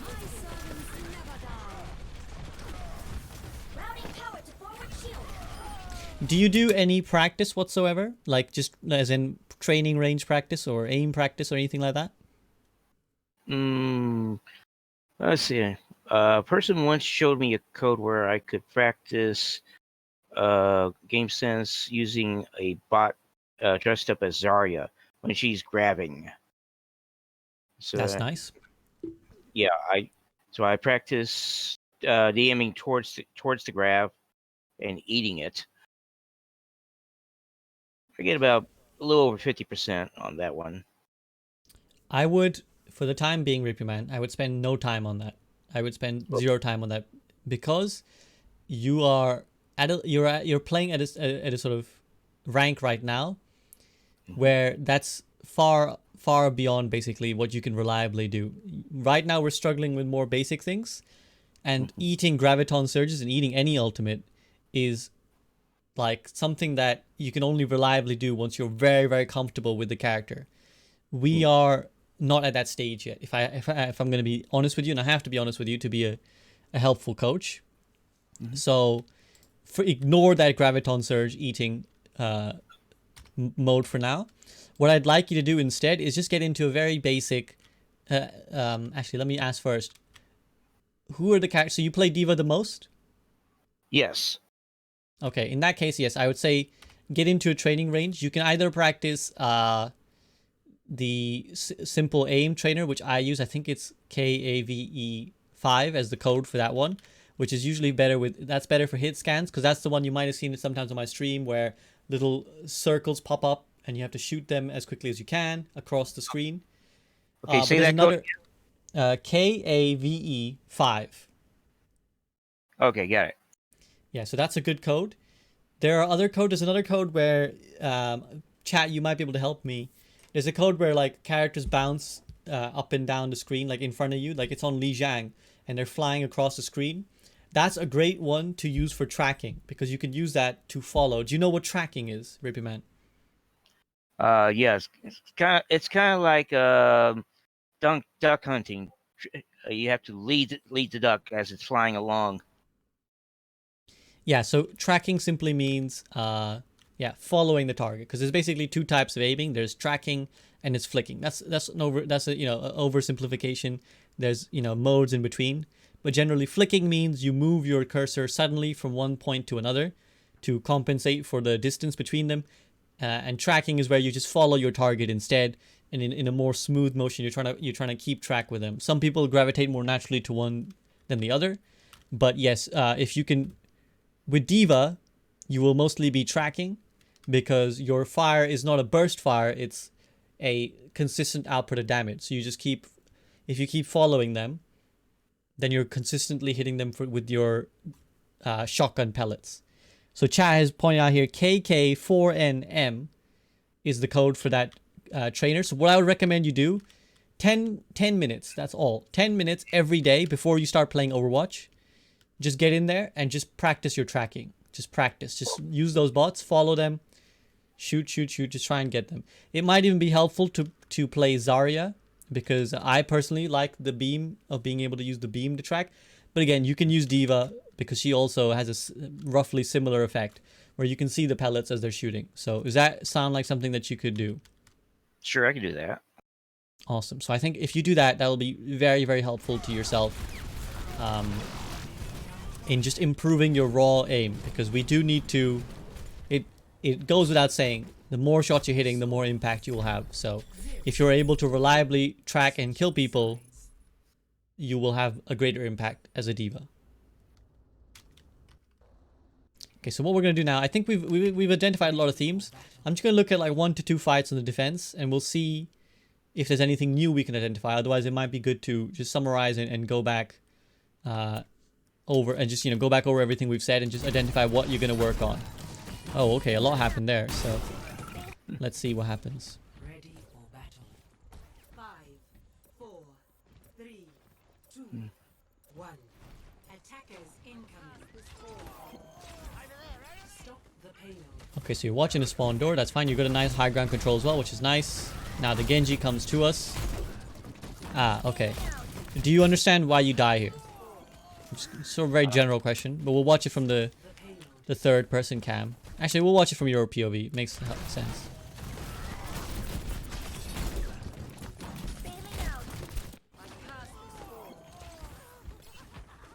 Stop the payload.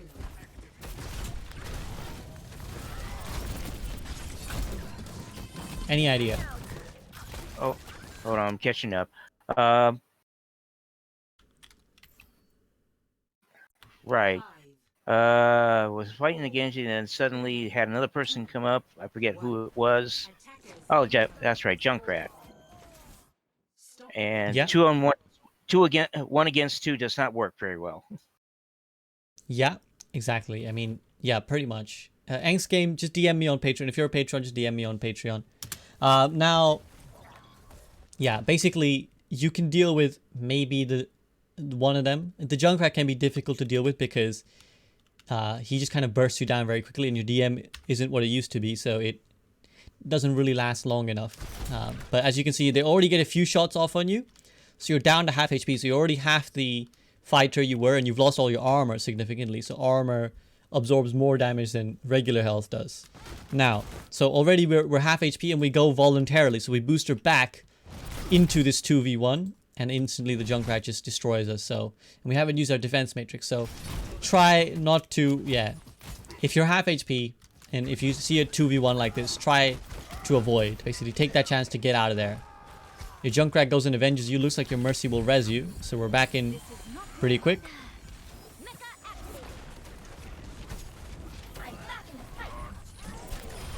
Good finish.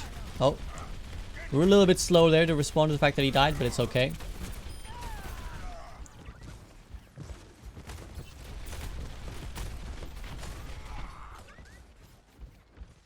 So another thing I've noticed is that you struggle to move and shoot at the same time as well. So when we go to this practice range and we do the tracking practice, what I'd like you to do is to start with just stand still and shoot. And once you feel comfortable that you're relatively tracking these bots jumping up and down in the sky with consistency, then I want you to mix in moving yourself and still tracking them. So moving AD, and still trying to follow them, because obviously you will need to be moving as you're fighting in the game, and if that throws your aim off significantly, then that's obviously not a good thing.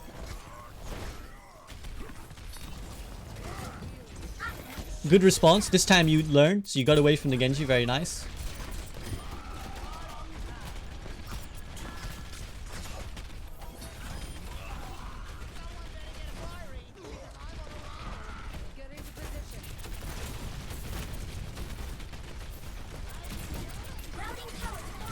Good eat on the defense matrix of the tire, or the mine even.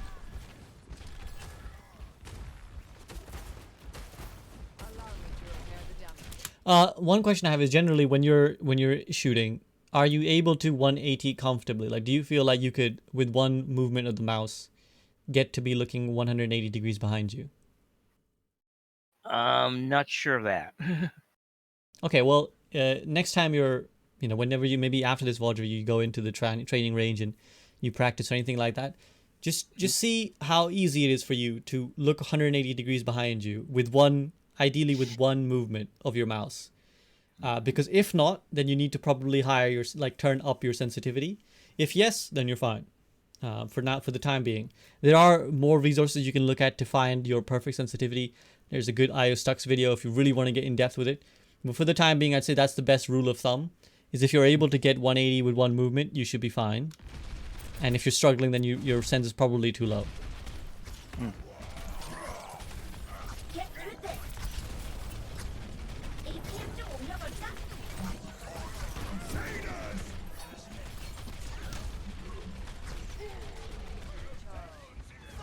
Okay, so here we're kind of, again, we've spoken about all of these things. Your team is pushed up, so it might be a good time for you to push up with them. Follow your team is always a good idea. Now here, I think you're trying to escape from the tire, which you do, but potentially you can actually go aggressive towards the tire. What would that achieve if you were to kind of try to shut down the tire, by physically killing it or even tanking it for yourself? What would that be? That means my team doesn't take the damage. Yeah, if exactly. I'm on target. Yeah, I mean, if you kill it, nobody takes damage. But even if, let's say, the tire explodes on you, what ends up happening? At worst, I get demeched. Exactly. Unlike any other character in the game, at worst you get demeched, you have another chance. Anyone else dies. So if you had flown at the tire and let's say you pressure the Junkrat enough to make him want to pop it on you, well, okay, it's not great that we got demech, but at least we have the chance to earn our mech back and no damage is done. As what ends up happening, you do use it to kind of escape, and it goes and blows up on your teammates. So usually, again, speaking of the audio cues, so if you hear the tire, there's usually an audio element where it indicates where the Junkrat is. You should be trying to fly towards him to either kill him, because you can obviously kill him as your Junkrat does as he stood still, or identify and kill the tire. So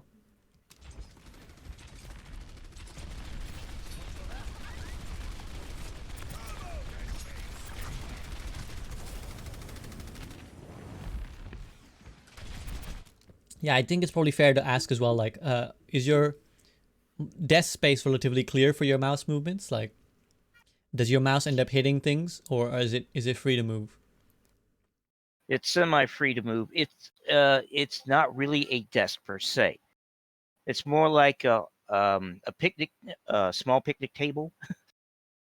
Okay. And do you have enough room to comfortably move your mouse?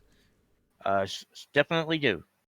Okay, then great. Then there should be no issue. Because yeah, if you're finding that like actually sometimes you're moving the mouse and it goes off the mouse pad, or it goes off the table, or it hits something, like it hits your PC or your laptop, whatever you're using, that's usually an indication that you basically need some better mouse space. And if you can't get it, because logistics come in the way, if you can't, then you probably just need to turn your sensitivity up again so that you don't have to move your mouse as much to be able to access the full range of movements. Time to raise my APM. Defense matrix activated. Okay, so yeah, I mean, I like the instinct to get away out of trouble. Now, do you see, you might need a second to catch up, but as paused it here, do you see what's happening right in front of you? Let's see. Looks like there's somebody on that overhead crossing bridge. Mm-hmm. What else? Okay. It kind of looks like an Orisa shield right around the payload, but I'm not sure. Yeah. Okay. And my Ryan is moved off to the left for some reason. I don't know what. Yeah, so what is your Mei doing? Okay. Oh. Okay. Oh, a blizzard. She's using Blizzard. So what would your, if again, remember we spoke about responses that should trigger other, like, actions that should trigger other responses. What's usually a good response if your Mei is using Blizzard? Well, since that's my Mei and not the enemy's Mei, I should probably fly right into the blizzard and be ready to pop a defense matrix just in case. And I probably should have, because she's right in front to the enemy. Yeah, you can, exactly. Basically, the idea is you're getting in there, right? So either once you get in there, you can decide, do I need to protect my Mei, or do I need to go for kills and try and pick people off, right? Do I need to capitalize on the characters who she's frozen? Because what ends up happening, she's blizzarding on her own. She's frozen this Orisa, so had you flown in there, this would have been a nice little time to plink, plink, plink away at her giant head hitbox and do a fair amount of damage. Or, just generally assist her in trying to get these kills, because as it ends up happening, she ends up getting picked off. So again, when ultimates are going down, that's usually a good trigger point. Either an enemy ult that you're trying to shut down, or your friendly ult that you're trying to capitalize on or help enable. So these are things to think about. Time to raise my APM. Surrender.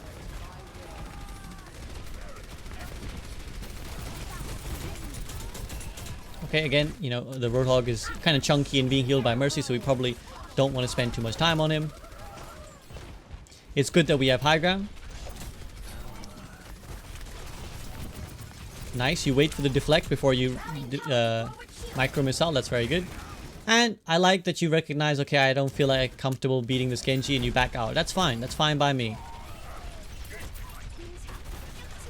My servants never die. Routing power to forward barrier. Ooh, okay, so again, your Reinhardt just pressed Q.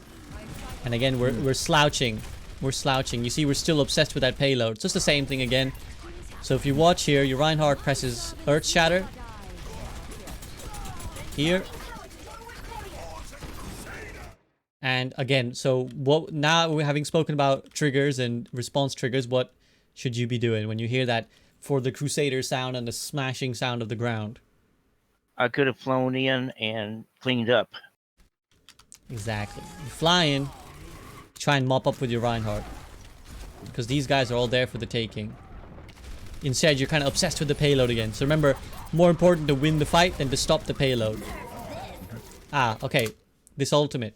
Why is this questionable? And I'm not talking about the execution, because I like that you've actually put momentum on it this time. Why is it bad timing for an ultimate?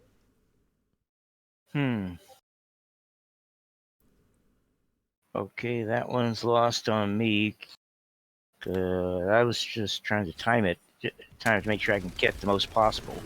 So what did I Okay. just miss? Well, let's watch this back. I'll give you one more watch, and then if you still don't know, I'll just tell you. But have another watch. Okay. You'll be a little bit delayed before you see this, but yeah. I'm just gonna watch this fight again. The build up to you popping your ultimate. Okay, did you spot anything? See, I see. Oh. I thought I saw an enemy, just one enemy there, and everybody else is on my team. That's good. That's good. Exactly. And why do you think that is? Everybody backed out, perhaps. Yeah, and everybody else is dead. Remember, I just said your friendly Reinhardt just popped Earth Shatter, and he just knocked 3 people down. So we're gonna watch this back here. I'm gonna describe it now. So your Mercy pops Valkyrie, so that's already a great benefit for your team. Already makes it likely. Basically, with ultimates, everyone that's popped, provided it isn't completely whiffed, is making it more likely that that team wins the fight. So your Mercy popping Valkyrie, okay, makes it more likely. Your Mora has killed your Junkrat, as you can see, or the enemy Junkrat in the top right, makes it more likely. We're at a player advantage now, so we're at an ult advantage and a player advantage. Now, our Mei kills their Lucio. 2 people on the enemy team are dead.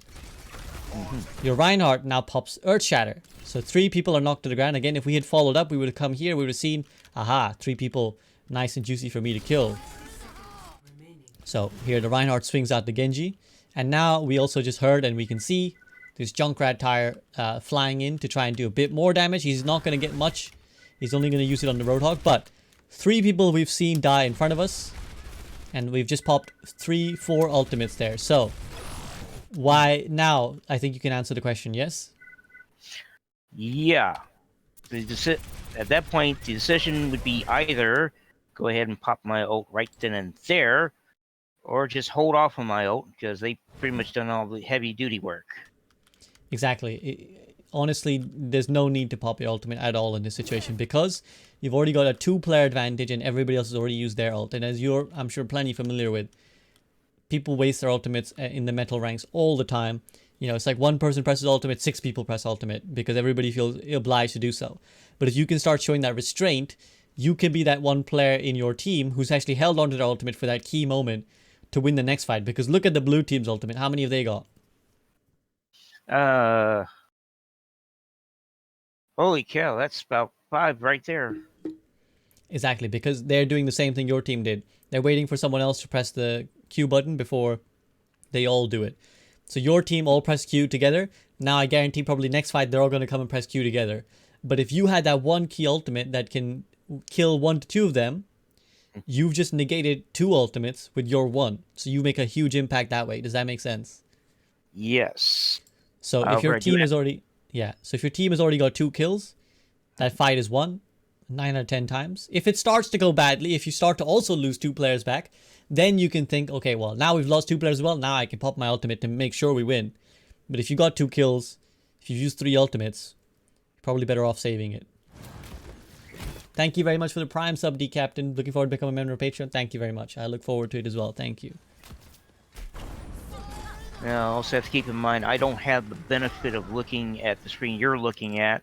No, of course. But you can press tab to see your team's ultimate situation, right? So that much you can do. And if your team is running and using all their ultimates, you should know, okay, I should probably show some discretion here. I should probably show some prudence. And similarly, if you haven't seen them use a lot of ultimates in a while, you can have a guess that they probably have a lot of them. So now, what ends up happening? Their Junkrat pops tire. It seems to be stuck right next to him. Okay, he finally dislodges it, and he wastes it. Okay. Defense matrix activated. 30 seconds remaining. So here, again, another trigger I would like you to incorporate now. When you see this Junkrat at half HP, what can you do? Kill him right off bat. Probably charge towards him. Exactly, you can get him, because remember we said the D.Va boosters already do damage. So if you can boost her up into range, you've already done, like, I think it's 50 damage, or it could be 25 that the boosters do.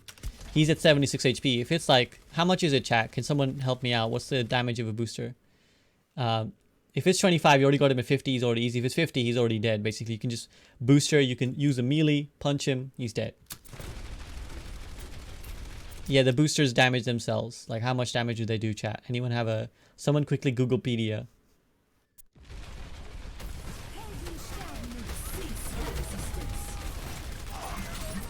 And in case you're wondering, that sometimes they refer to it in role playing as knockback. Yeah, knockback damage. In fact, I'm just going to do the research myself. D.Va booster. Soft rules thinks it's 10.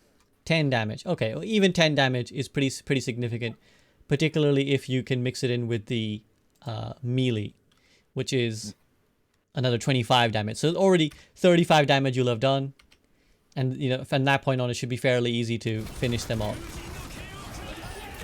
Okay, now there's a Genji blading your team. So remember we said they would all press Q? Well, they've already pressed 3 of them. That's the 4th one about to run out. And you can see as a consequence they've killed most of your teammates. So now had you had D.Va Bomb, maybe things could have been a little bit different.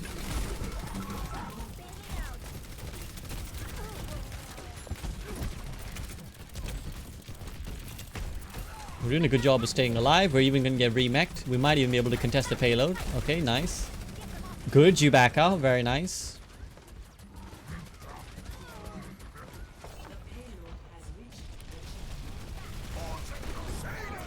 Okay, that's a big slam from you, Reinhardt.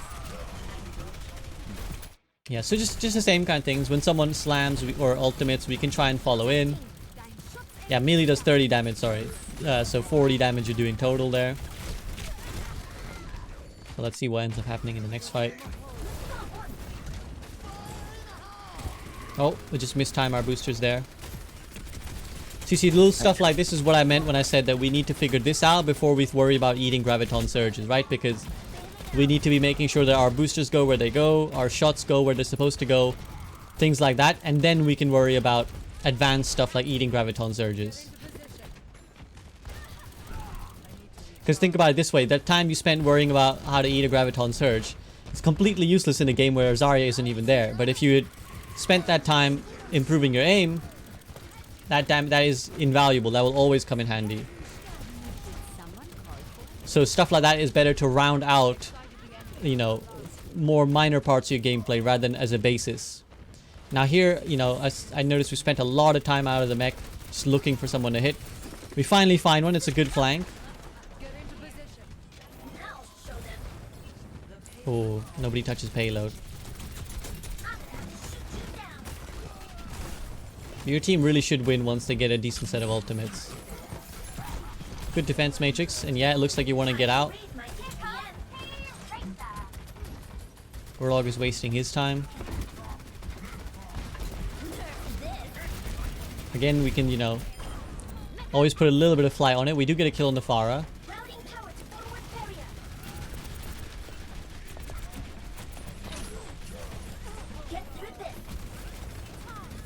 You did try and respond to the Roadhog hooking your teammate, but yeah, it just wasn't quick enough, sadly.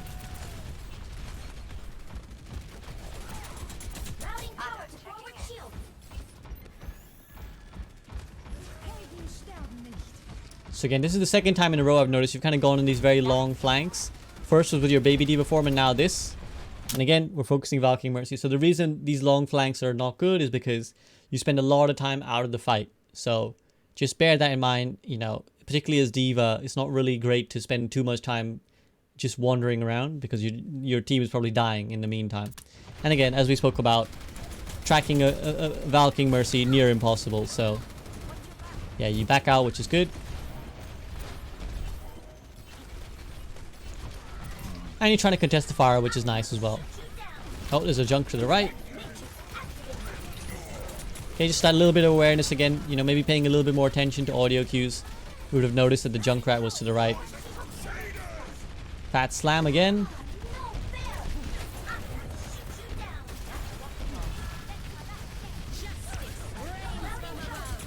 So yeah, same issues here. There's Farah just ulted and we didn't notice. We didn't really pay attention. She was shooting our team, in fact, and we didn't really notice and pay attention. So we just need to try and think about, you know, like I said, that exercise of listening to the audio cues and trying to figure out what it is that you're hearing, I think will really go a long way for you to, you know, immediately realize, okay, this is what's going on. I'm not sure what you're doing here. I think you're checking for someone behind, but there is no one behind. Is that what's going on? Yeah, probably am. Again, that's the case. Yeah, go ahead. Just call me paranoid.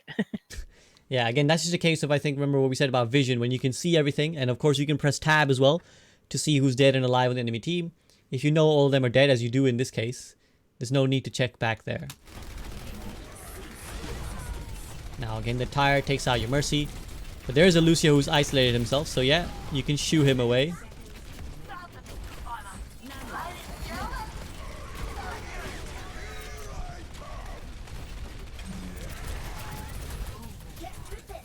So there, yeah, we should be trying to defense Matrix at Roadhog because that's an ultimate we can shut down. So again, goes back to the thing about triggers. When you see someone ulting and you can eat it. Another fat slam. Wow, your Reinhardt relentless with these Earth Shatters. Here, your positioning is a little bit awkward. Again, we've spoken about all these things, so that's why I'm rushing through them, because we've mentioned all these things and I don't want to like harp on. Nice, you got some momentum on that. Huge! There you go. See, you put it in an awkward spot. They couldn't accurately get away from it, and they couldn't anticipate necessarily where it was going to land. So we have a big D.Va bomb that will probably win our team the game. Very nice. Okay. So I think it's a good time to summarize here. So, in fact, let me let it run to the end screen, and then it'll give us a nice little black screen to write on. Okay, so let's summarize then. Tell me what are the things that you can remember that you're gonna incorporate into your gameplay. Good thing I was writing notes. Good thing. Okay. Yeah, right. First thing I wrote down was better target selection, top priority squishies. Okay, well, let's talk large thematic, rather than necessarily chronologically. Let's talk big picture, because there was obviously, we spoke about a lot of things touching, but let's start big picture. First of all, positioning. How are we going to think about our positioning going forward? Okay. Oof.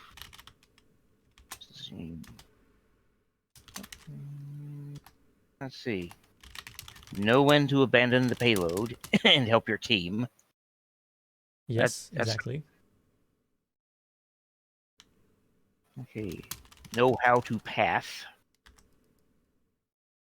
I mean, that's more broad, but yeah. So I think not always having to be on the objective is a good start. And what was it saying? What were we saying that you should be doing instead of that? Should be helping your team. Exactly. Yeah. So what I'm going to write down here is positioning. Don't always have to be on the objective. Prioritize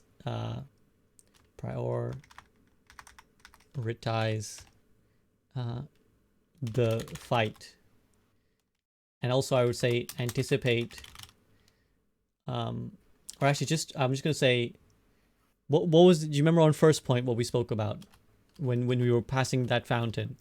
What did we say about your positioning? Make it easier to see the field and hard for your enemy to kill you. Yeah, so find a spot that allows you to see the entirety of the fight, right? Sorry, my Streamlabs is very slow to write these things. I'm literally watching the keys slowly appear. Find a spot that allows you to see everything. Okay, so I'm going to put that up. I think those are your two major things to look at for positioning. Okay. Okay. Let me catch up here real quick. First one was right with your no And one. remember, No one. you can always look back at this VOD, so no issues. You don't have to necessarily note it down. You can always look back at this VOD and look, go over everything we've said. But yes, feel free to note down as well. Yeah. Okay, so that's positioning. What are we gonna do in regards to our aim? Actually, or I'm gonna put this down as training. So what are the two things we're gonna do for our training? Train the aim. That was one. I remember that. Okay, hang tight. Back in my notes here.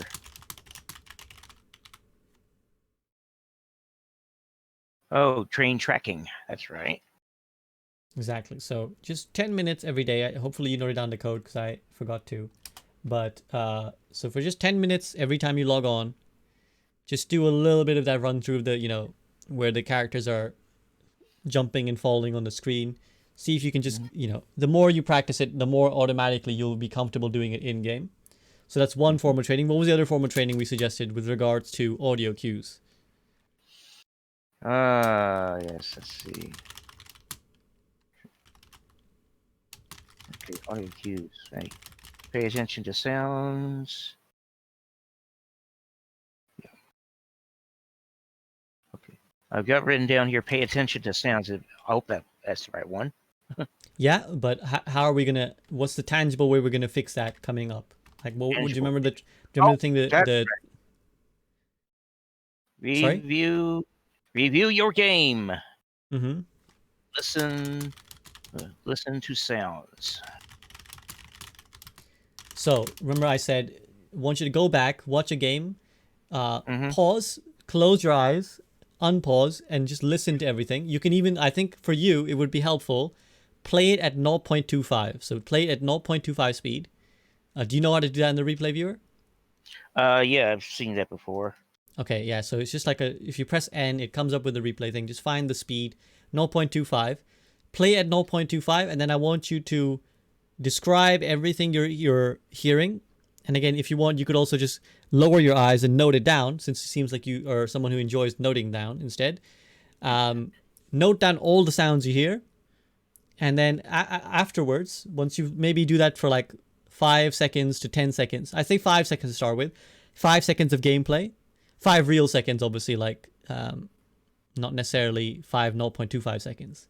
And then go back, play it, look at it, and see if the notes you wrote down accurately match the things you're seeing on screen. So did you hear everything that actually ends up happening? If not, go back again and see, what did I miss? Oh, I missed the soldier attack visor. I can see it here. And of course, with the replay viewer, you have the added benefit. You can see on the top, for example, if the soldier's attack rising, a little icon will indicate it. And then you can be like, oh yeah, I didn't even realize that the soldier is actually attack visoring. So note this down so that you'll have something to compare about what you're missing, what kind of sounds you're missing. And we're just going to try and become more accustomed to these sound cues because they are very important. So that's training. And I'm trying to recollect what else we kind of spoke about as major themes. Okay. Choose your responsibilities wisely. I've got written down here. Yeah, that's very true. We want to understand. Yeah, I think that'll be our final major category is our role. So understand your role in the game, right? Right. So when we're going forwards, we're going to be thinking about, okay, well, I'm D.Va. What am I good at? I'm good at dealing with, I have high range, and I can eat lots of damage and very easily eat hit scan damage. So if there's characters who are out of range of my team ordinarily, I'm going to be the one to go contest them. Does that make sense? Yes.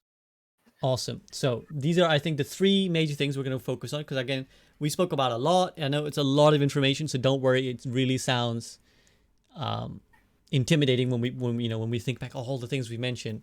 But these are the 3 major areas I'd like you to work on, and I think if we start here, we will hopefully see some improvement. So we're just going to focus on our positioning.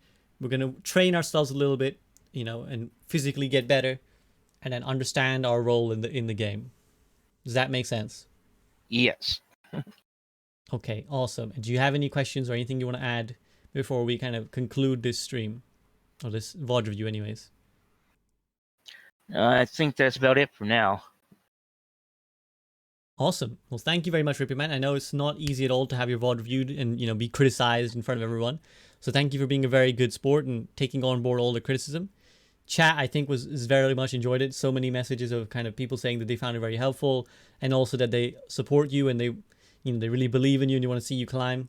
So I'm confident that you can do it. There's no barrier to age here. There's, as you said, can you teach an old dog new tricks?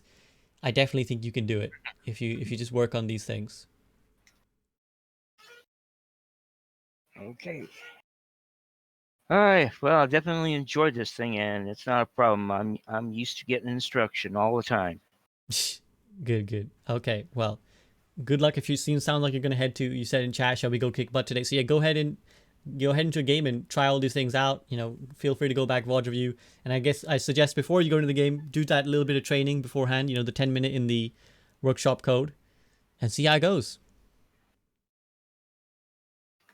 Okay. Thanks for having me on there. No worries. Thank you, Rapierman. Enjoy the rest of your day.